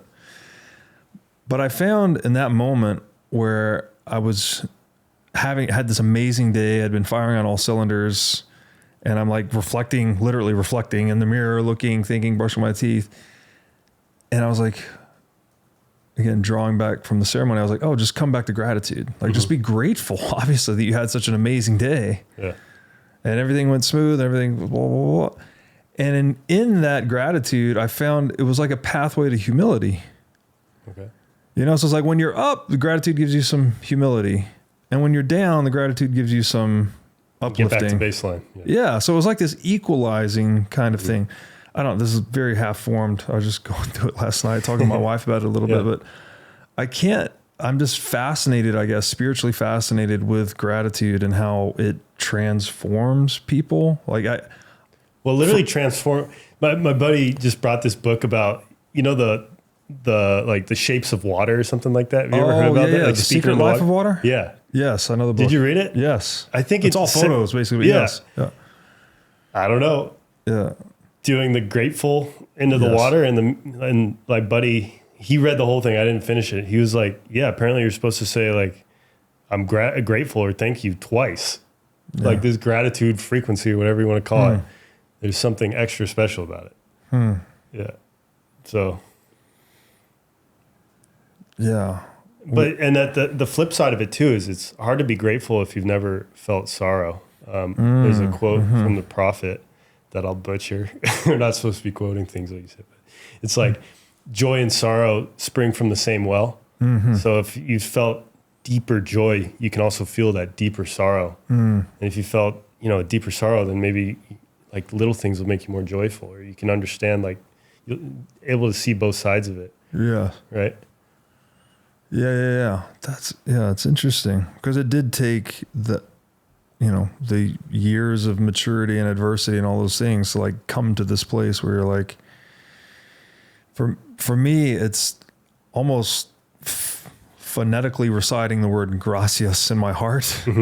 Like, I don't know. I like that word more because it's closer to gratitude, I guess. And it's got a better vibration than just thank you. And, yeah, maybe it is getting at the depths of, I don't know, what we are, where we come from. I'm not really sure. It's just like you are your thoughts, right? If you're just having bad thoughts all day, like you're not gonna have a good day. Yeah. But it's crazy how hard it is to rip yourself out of bad thoughts too sometimes. Like to realize, to like come out and like look from above, like, oh, you're not having a good time because you're thinking badly. Like switch your brain, Yeah. It's hard to do, but I'm working on developing that skill right now. Like being able to recognize when I'm having negative thoughts and just switch it. Yeah. It's like almost that simple. I mean, I always use physical activity, right? It's like gym, I'm sure, obviously surf. Like these things get me out of my mind, into my body. Yeah. That always seems to be a good elixir. It's exactly what it is. I had that same thought today when I woke up and walked to Muscle Beach and moved around. And right when I got the first sweat going, it's like, you just feel this chemicals even, It's just like we're a chemical soup going on at all times. Yeah. Man, it gets you feeling good. Yeah. And that's why surfing's the ultimate morning routine, because there's that in there too, the physical exercise. Yeah. They're probably, I'm sure you have a mad gratitude practice when you're surfing too, right? Like the scenery and... Yeah. You're just looking back. It's like, pure jungle. Like, wow. I do remember, this is actually a very vibrant memory from me in Costa Rica. I think it was the first or second time I'd ever been surfing, but we were out there with an instructor and like had been going. Yeah. Actually, there's a couple things. One was trying to get up, failing a lot. It's like, again, first or second day. And at some point I got frustrated and I was like, I smacked the water. And this guy, like, I was with the instructor earlier, and then when he left, I think I kept going, and that's when I got frustrated. And some guy saw me from a distance, and he comes over. He's like, "Hey, man." He's like, "What's going on?" I was like, I'm just trying to get up, and it's not working. So he goes, "Dude, you're just playing in the ocean." Yeah, it's ridiculous. Relax. And then what made me want to tell the story initially was after, anyways, I went back and like kind of adopted that attitude, like just playing in the ocean, started having a lot more success. Mm-hmm. And then when I was done, I went back to the beach and they had freshly chopped coconuts, right off the tree. And dude, that was the best drink I have ever had in my life. How it stuck with you. It's insane. I don't know what it is about the salt water, like takes certain things out of you, and the coconut water puts it right back. Like, if you don't believe there's a God, Yes. The coconuts are literally designed for your consumption. There's literally one hole in the top of them that you could poke through just so you can open it. Like, coconuts are just, their life down there. I have like 2-3 a day. Yeah. It's the best. Especially post-surf. Oh my gosh. I think it was, someone said, once again, I won't attribute it. There you go. I think it's Benjamin Franklin. He said beer is proof that God loves us. Nice. No, coconuts. Coconuts are proof that God loves us. But God makes the coconut just difficult enough. Like, you can't just twist off the top, right? There's a little bit of work necessary. Yeah, a little bit of proof of work. Yeah, exactly. Francis wrote a whole article, Francis from Bull Bitcoin, about, you got to look it up. Proof of work, coconut. It's beautiful. I think he wrote a poem. I forget what it was. But really? Yeah. Coconuts are life. And then, when you like get one just actually off the beach, like yourself, and you're just slamming it on a rock, then you open it and you get to drink it. Oh, it's magic. Slamming it. Oh, so if you don't have the tool, you just got to find a rock. Yeah, go straight caveman. Wow. Yeah, just start banging it on a rock. Dude, does he live down there too? That's why Bitcoin Jungle, he's helped. He was kind of like the missing link. I gotcha. So Bitcoin Jungle, like in the beginning, it was just one dude, and he made an app, and he would literally go cash out. It started at a farmer's market, and we actually have a film. I better show it. Hummingbird, that tells the entire Bitcoin Jungle story. It's coming out soon.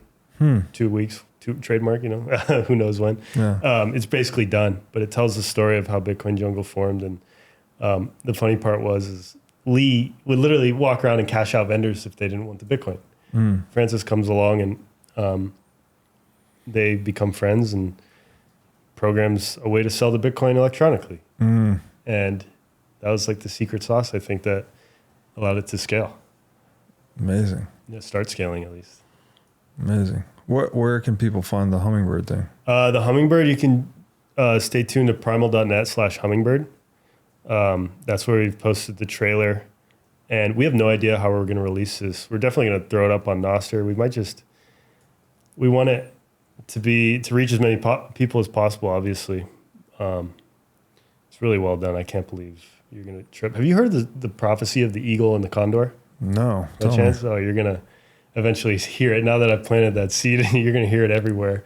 A lot of people in like the Burning Man circles will definitely know about that as well. Do you know it? So the thesis of the film and the outline is like, we take these eagle people are the people from the north. They're very technology focused. Yeah. The people from the south are very spirituality focused. And the prophecy says like one day that they'll come together. And that time is now in the prophecy. We argue that Bitcoin is the medium by which we come together. And I think it's absolutely freaking perfect. Wow. Yeah. Like Bitcoin is the union of like the technology people and the spiritual people. And like the Bitcoiners I've met are perfect walking examples of that. And that's why we called it Hummingbird, because like some sort of a new hummingbird tribe is supposed to come to exist. Wow. Yeah. That's super cool.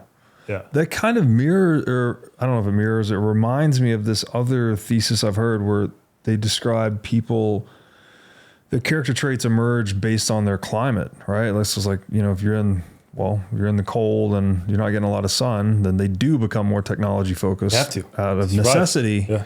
Whereas if you're living equatorial, well, you just surf and drink coconuts all day. Yeah, and live off the land because it's so damn right. So you cultivate two distinctly different skill sets, right? Like one for dealing with scarcity and one for dealing with abundance in a way. Mm-hmm. And so we actually need to blend them. Yeah.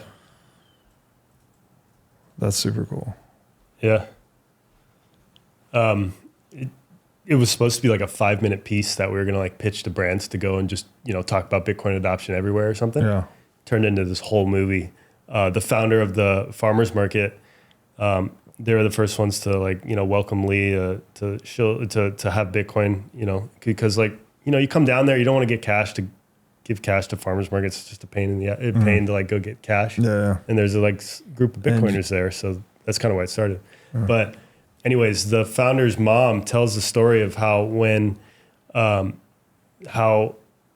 she had a farm and Big Pineapple called Pindeco was trying to buy her out. Mm-hmm.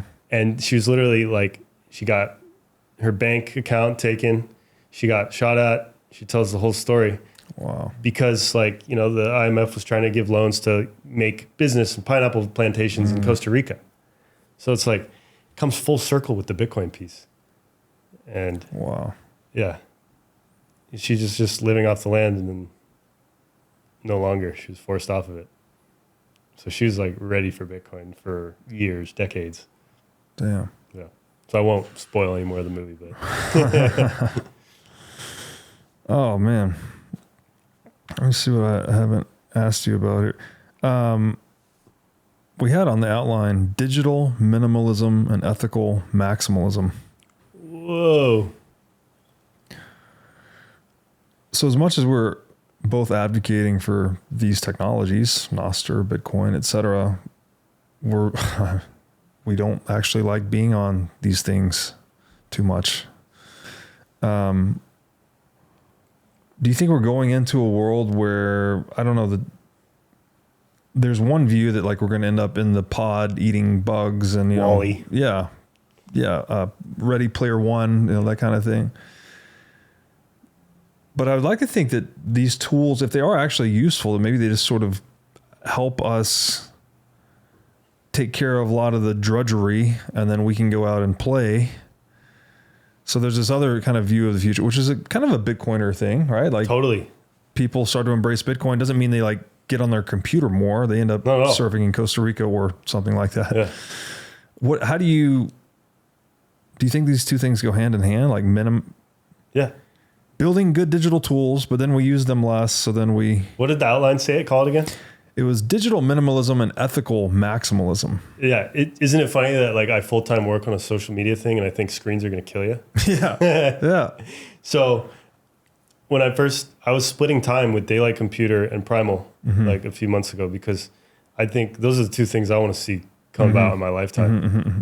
It's technology adapted for humanity. Yeah. It's not the other way around. Yeah. So we're obviously evolving with social media. It's how we communicate with the internet, with screens. But why does the screen have to be bad for your eyes and causing myopia?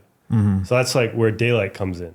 It's it's a screen that you can use outside that doesn't have, we've learned so much now about how blue light affects us negatively, especially our sleep after hours. It's possibly really addicting because it's evolutionarily inappropriate amount of light, blah, blah, blah. Mm-hmm. So now we're learning all this and technology is adapting to it. I think that there is, Anjan, the founder of Daylight, likes to call it the third timeline. This, what's it called? I forget. There's a certain term for it. When it comes to me, I'll say it. But there's this third timeline where we don't go live in the pod, eat the bugs, where we're just outdoors, hanging out, using Bitcoin and Nostr. Bitcoin for money, Nostr to communicate. And that's what I am the message that I want people to get. It's no, Bitcoin is not for that addicted to the phone thing. Dude, I literally use it in a plastic card, to tap to pay now. It's amazing. I don't even need my phone. So yeah, we're waking up to what's going on. and we're building tools to make a better life. And it's now about pouring our attention into these other systems that are designed, in my opinion, more ethically, and just, living that change. Yeah. What's cool is that ethics and play are so closely connected. A lot of this is secondhand through like Jordan Peterson, but he talks about, when wolves have disputes, they've kind of developed this proto-morality or ethic where the alpha males won't kill each other, or the competing alpha males. They'll just, the one that loses will roll over and give up its neck. And that's just the sign of submissiveness, basically, so they can go back and, hunt as a pack. And so we need play to like discover these things about us, that these ways to, deal with the world, resolve disputes non-violently, right? In a way that's actually helps the whole pack, so to speak. And we've built these tools, like these tools are very powerful, but it does seem like, like you said, we're kind of early days and the technology is still being built to, I'll go back to the term socially engineer human beings. But what we actually need is to engineer the technology to suit human wants. Oh, that's beautiful. Yeah.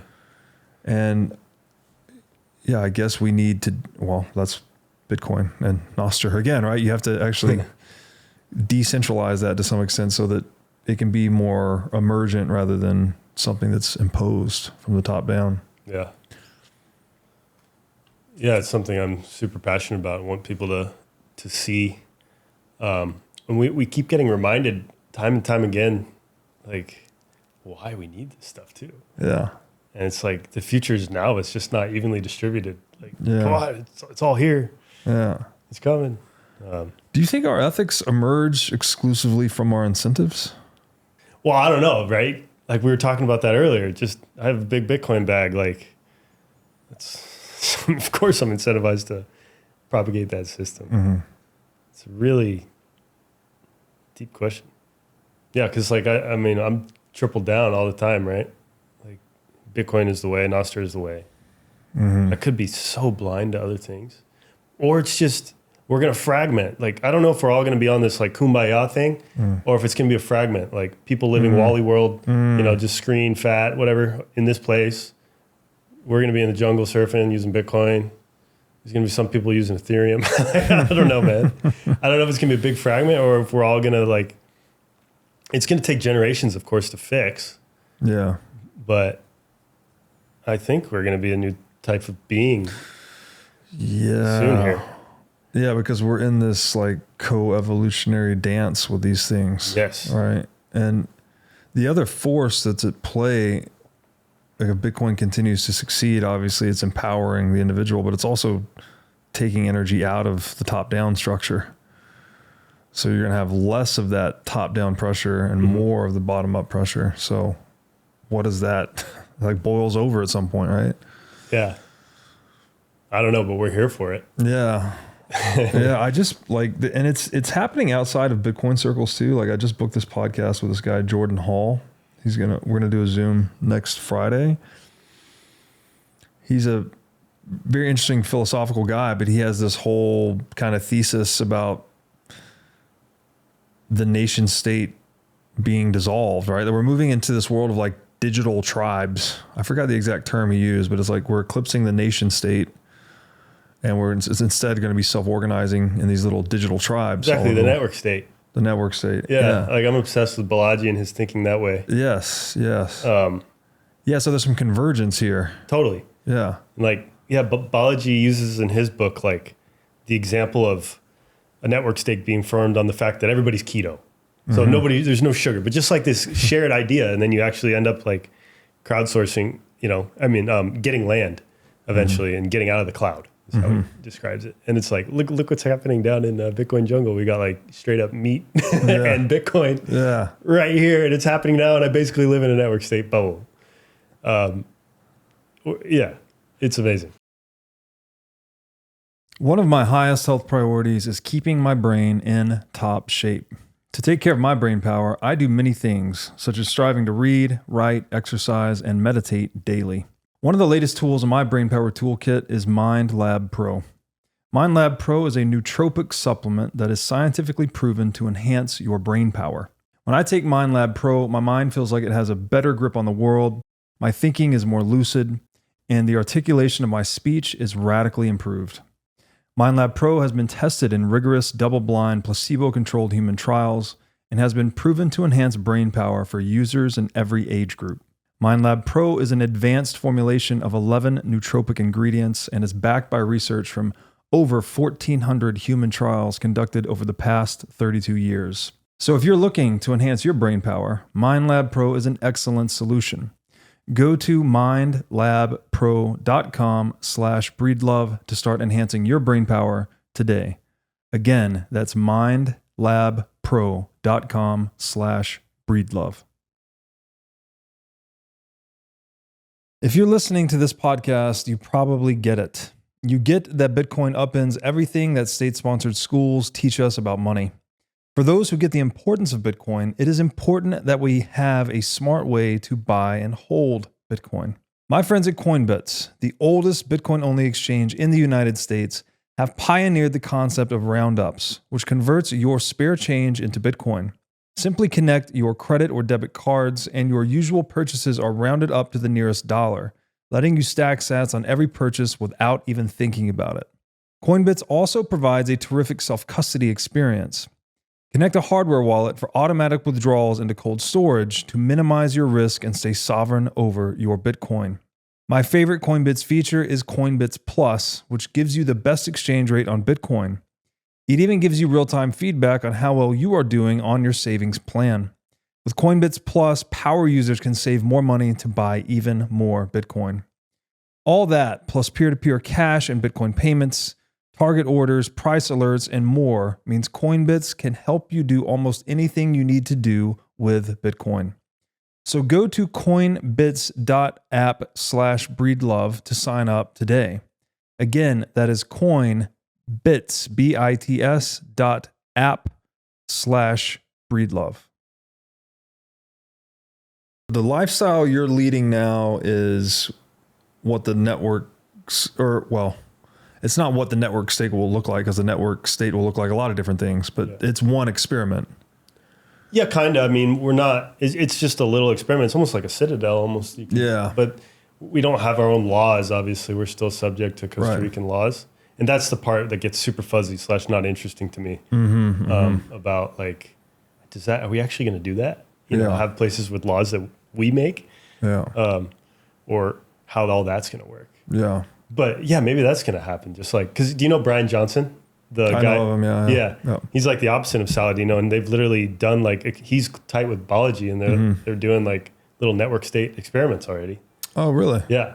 Interesting. And I went to Balaji's like network state conference, and he has like this whole app about like how you could vote on chain about, you know, who's going to be the leader. You can do all this with Nostr and Zaps, by the way. So I don't know what. Anyways, I don't know why we need shitcoins.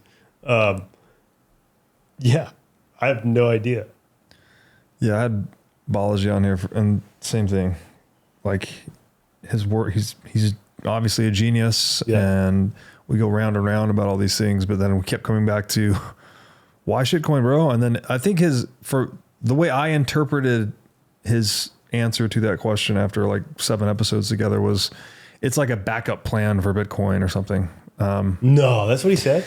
I don't know. I mean, no, my interpretation is simple. His friends are shitcoiners, and he has a little bag, and he hasn't dumped his bag, so he's torn. You can see in the way he looks and the way he dresses, and like the incentives. Yeah, he has not purified himself. Yeah. He's at his network state conference, and I love this guy. And he's got a big cup saying, you know, with Bitcoin on it. And then we're talking about shitcoins the whole day. I'm like, what's going on? Like, where's this disconnect? I don't know, but maybe I'm wrong. Maybe he's just going through his journey, right? Like he's still purifying himself. Yeah. Well, you can only purify in the fire, right? So he's probably walking through the fire still. That's funny. I guess I kind of purified myself completely by, fire. I was like, didn't want to work, and I just had like still some shitcoins, and was like, all right, now I got to sell that. Now I got to sell that. Now I'm Bitcoin only. That's how it worked for me. So it's funny.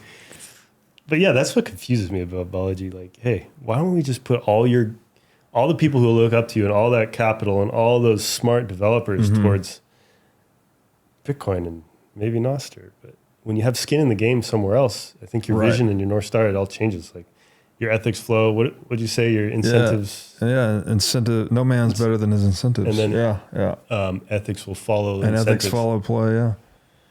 Oh yeah. Do they emerge from incentives? Yeah. Yeah, it's interesting. I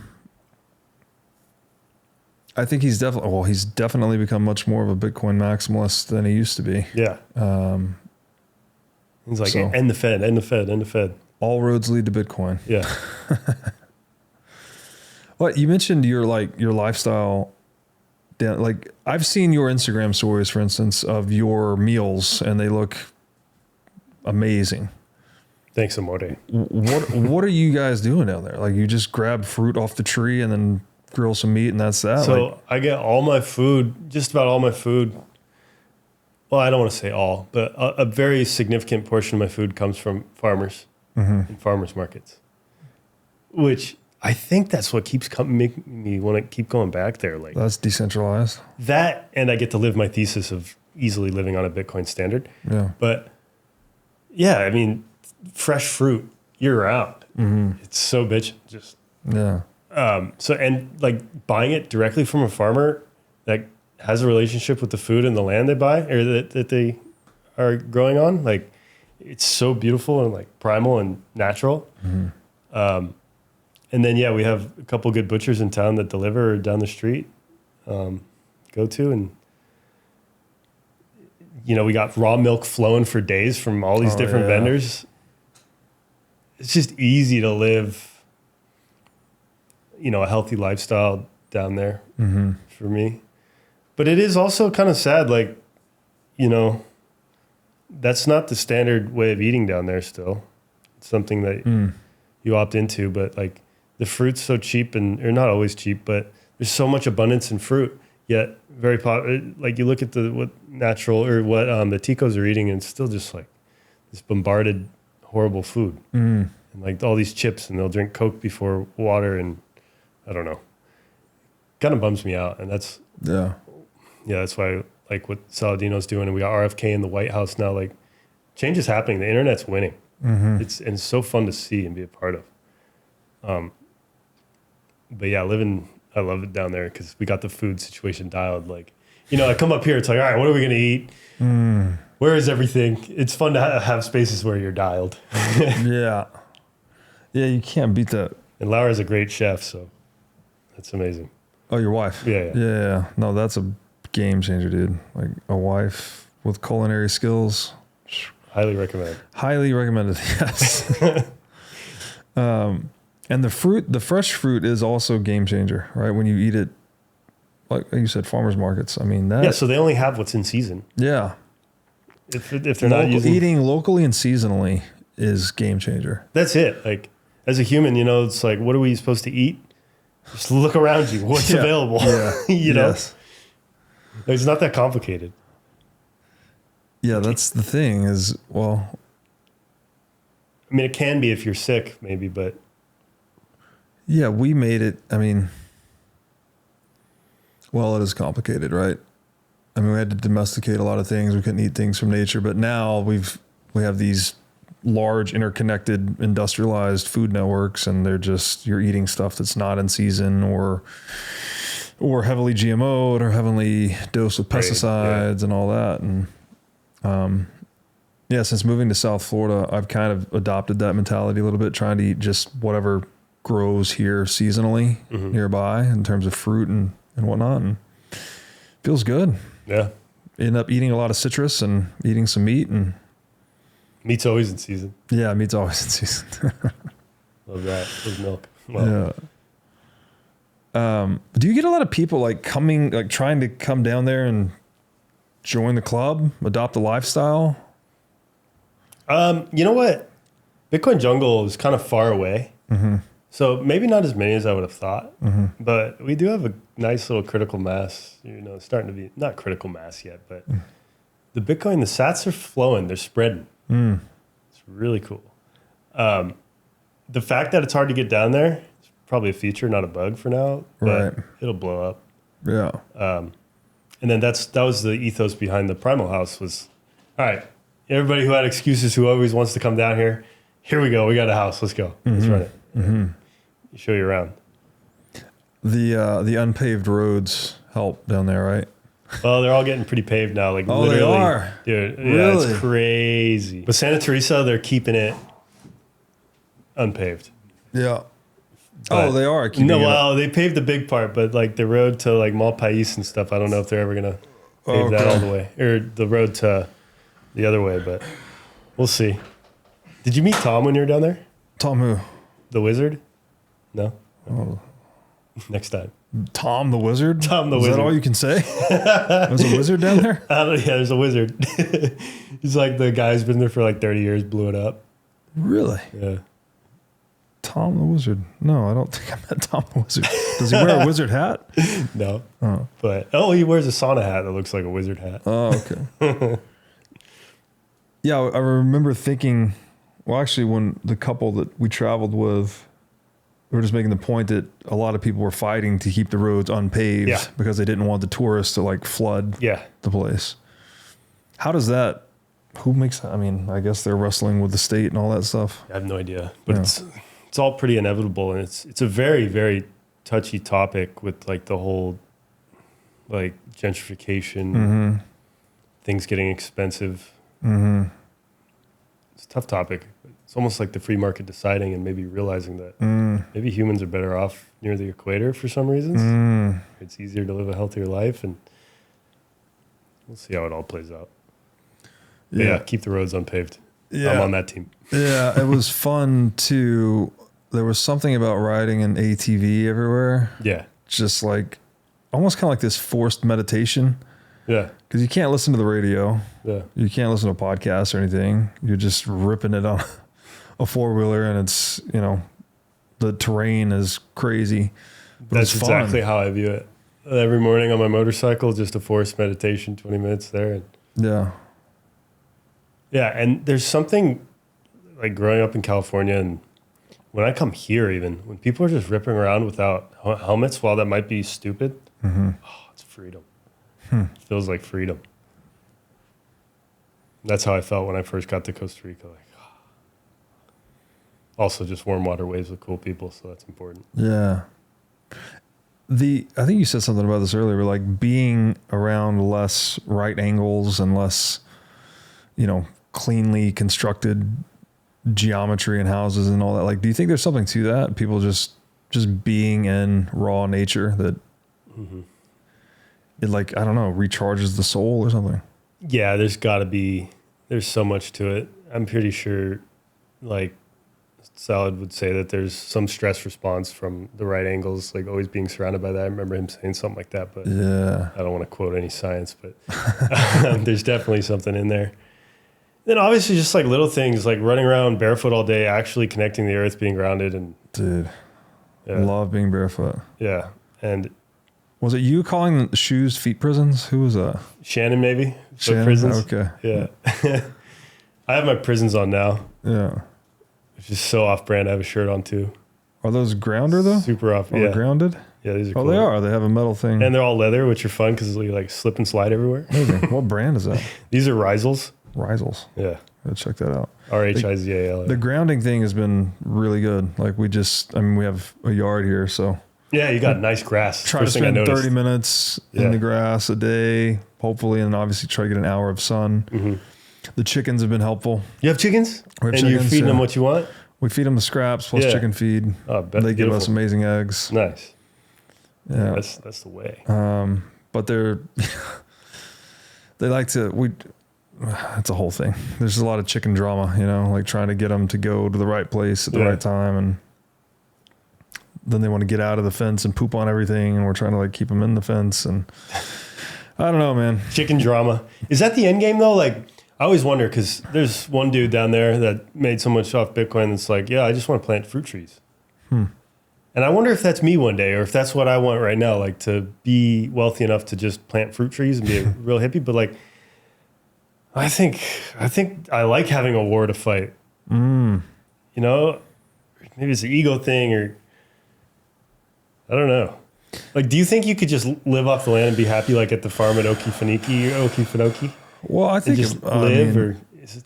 A man, like, we need a mission, right? For sure. I don't know if it needs to be a war to fight per se, but we need a mission. And I think typically we want to be useful to other people. Yeah.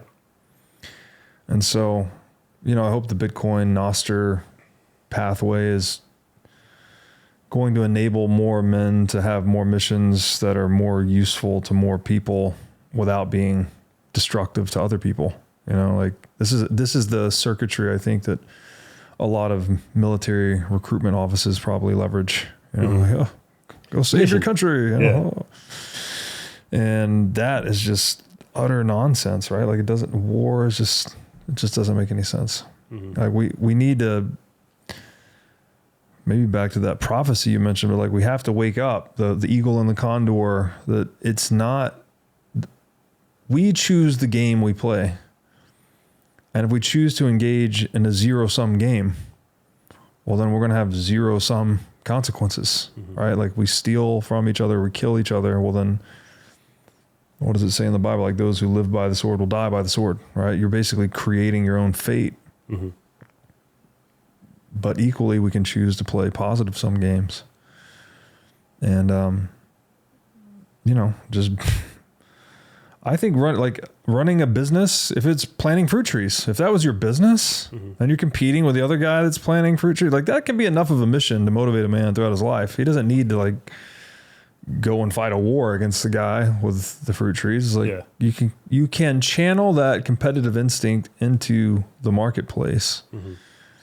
And that channels, you know, what could be a destructive impulse into lines of activity that are productive rather than destructive.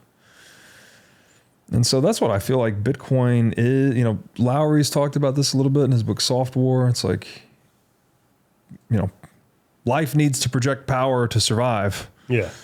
But we have this thing that we've kind of, that we can even write books about that and reflect upon that dynamics. Like that means we get to choose. Like we've gained a high enough perspective to be able to choose how we're going to channel those energies. And so I don't know. I mean, it seems like,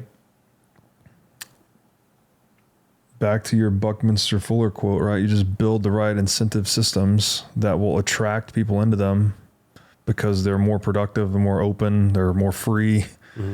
And that there'll just be this mass exodus from the centralized fiat war machine into this decentralized, abundant, orange future thing. Or I guess orange/purple future thing. I think so. Yeah, in my head, it's like, dude, why haven't you figured it out already? Because we keep preaching this alternate universe. I guess sometimes I live it so hard and my bubble's so small. Yeah. But yeah, it's like, I think we're headed there, and I hope more people will see it and actually dive in. Yeah. Yeah, because it's like, it's a paradigm change, right?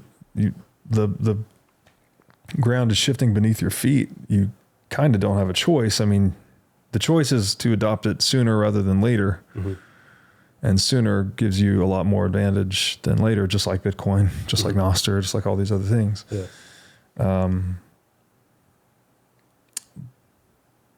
But a lot of people need to be led to these things. I don't know. Like, it seems like most people kind of move once the pain becomes acute enough. But not everyone, right? Like some people move before they can anticipate the pain and move in advance. Just comes back to agency, I think, and the belief that you can actually do things. A lot of people maybe fence off Bitcoin because they're like, it's too complicated for me, I will never learn. And that's true. Yeah. Also, the flip side of that is I think it'll only win in when it's 10x more, like maybe not convenient, but the user experience will be 10x. Like it's already 10x sending a bank wire transfer, right? So yeah, we got to keep building those tools. Like, it's not ready as much as I think it should be at just millions of dollars right now. It's probably not ready for that. Yeah, it's hard to say. It's hard to say. I'm ready. Yeah, well, I would like to also say that I'm ready, but then the journey is, well, the rabbit hole seems to be bottomless, right? That Yes. The other drum, again, back to like the retreat stuff, and you asked about the farm, and like this idea, Bitcoin gives you so much freedom, right? It gives you all of this financial freedom, obviously, if you stack it and treat it right. Basically, it treats you right, and then it also, you get this unplug from the matrix, right? Like you deprogram yourself or disidentify with the cultural programming you probably didn't know about so much until you got into Bitcoin. Yeah. And then you're left with this, you're like Neo waking up in the farm thing with, all the people in the red pods and the electricity flowing. And you're like, you see kind of the bleak reality. You're like, fuck, what am I going to do with this? And I think the answer is you have to go out and actually be what you want to see, right? Like BTC, be the change is the thing I've been saying recently. And it sounds overly simplistic, maybe idealistic, but I mean, someone like you're leading the life. I'd like to think I'm leading the life too. I feel like I'm here, I'm working on Bitcoin. I'm like doing my biohacking, trying to take care of my health, but dude, I am a slave to my calendar though, not a slave to the wave. So I could probably check myself on my decentralization journey. I don't know, man. Your podcast does such a favor to the world, and that's just like your role too for now. Thank you. Yeah, I mean, I've listened to it quite a bit, so it's a trip to be here too. So I'm grateful for you to have me on. And yeah, we all, I think, have these individual roles. Just maybe take some balls to find it and a little bit of unplugging. Yeah. Yeah, it takes some time too. To be patient with yourself, right? Yeah. Like you just thank you for saying that, by the way, and thank you for bringing your spirit of play here, because I'm feeling it. It's cool. This is not the career path I wanted to take. I never had any ambitions to do any of this stuff, but things happen, and then you kind of listen to what the market wants, and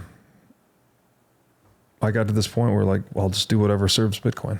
To hell if I'm an introvert, turn on the fucking cameras and the mics, let's talk. If that helps, let's do it. And so I really appreciate you saying that. Isn't that funny though too when you think about it? Do whatever to serve Bitcoin. A normie comes in and hears that, what? But I came to the same conclusion, which is, that's when I was a closet maxi for those 4 years. It's I don't want to work on anything, but maybe Bitcoin. That's the only thing I keep going back to, keep learning about. So I'm stoked to do that now. Yeah, I think if you decrypt that, you say working for Bitcoin, you're really working for humanity. I think so, but it's also just pumping your bag. That's how it has to be for it to work, though. Yeah, exactly. If you don't have that alignment between the individual and the collective, then you've got a Ponzi scheme of some kind. Exactly. Or a bubble that can pop. Yeah. Very easily. You have something, if those two poles aren't aligned, then you've got something that's fragile, basically. Wow. Yeah. And this is what makes Bitcoin anti-fragile, is that it's aligning individual and collective self-interest. Yeah. And it's interesting how it selects certain people, because to me sometimes it's frustrating. Why does Rogan not talk about Bitcoin ever again? He was on it in 2016, with Andreas. He got the knock on the door probably. Yeah, what's going on? Oh yeah, probably. Yeah. Or even a lot of these health creators, people in your network, my network, it's not everybody's mission to fix the money too. They all got their own individual. Yeah, of course. Man, we got to get them on Team Bitcoin. Yeah. Yeah. Yeah. Well, we do what we can do education wise. There's this saying that science advances from funeral to funeral. So people that are old and don't get it, it's just takes time, right? It takes a new generation of people growing up with new ideas, and then eventually that just pushes out old, less useful ideas, and people that embrace the more useful ideas flourish.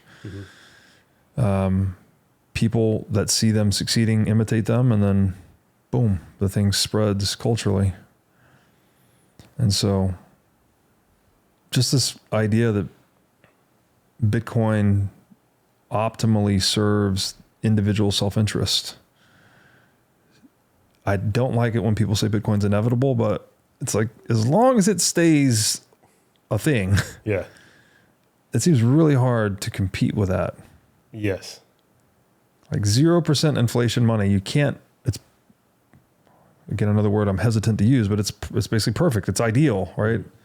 It's like the wheel, or it's like the number 0. It's like, you can't, how do you disrupt the wheel? How do you disrupt number 0? It just doesn't, it's one of those level, it's at that level of fundamentalness, if that's a word, of an innovation. And so maybe that's why it's got us all acting like a bunch of silly monkeys that just discovered fire. Yes. Monkeys use Bitcoin. It is, yes. Dude, this has been like a very fun conversation, very unusual conversation for me, actually. Really? Just to like, Nice. I don't know, you've got a very playful, chill surfer guy energy, and it's cool because typically I'm running around here like, oh, work. And so it's nice to unwind a little bit. So thank you for coming out here. It's been very fun. I will commit to coming to Costa Rica and spending a month on the wave. Let's go. See if I can deprogram myself and catch the surfer bug. Yeah, we will see. I think you said February. So maybe February 26th. That sounds like a good month. Actually, I turned 40 at the end of January. So I'll spend my first month as a 40-year-old. That's when Paul learned. Really? Yeah. When you turned 40? I think Salad started at like 41. Surfing? Yeah. No shit. Yeah, he's really late. Dude, how old is he now? Like 47, 48 or something. He looks amazing for his age. Yeah, it's crazy. Yeah. I worked out with him the other day. He's like amazing shape. It's ridiculous. Yeah. What was I saying? Oh yeah. Thank you for doing this. Yeah. Stoked to be here. Any closing words of wisdom? Zap the change you want to see in the world. Zap the change. Nice. But for real. That's some good zap. How'd you say it? Advertising. Zapvertising. Yes. That was some good zapvertising. Thank you. Where can people find out more about you or your work on the internet? Yeah, the internet. First, you got to go on Nostr, primal.net/Paul. Tell them you came from this podcast. I'll definitely zap you some sats. You got to feel it. And then on the fiat platforms, Paul in the Jungle on Instagram, TikTok. Don't go on there. Yeah, that's where you can find me. Awesome, brother. Oh, and then primal.net/hummingbird for the film coming out. I don't know when we're going to release it, but stay tuned for that. I think it's going to be a game changer. It's nothing like this film exists in the Bitcoin space yet. So I'm excited to get that out there. Awesome, thanks for having me again. Yeah, man. It's my pleasure. Thanks so much. Thanks for watching. If you enjoyed this episode, click here to find more just like it, and here to find our most recent episode. Also, make sure to like this video to help shine light on the corruption of money, and be sure to subscribe to this channel to stay connected.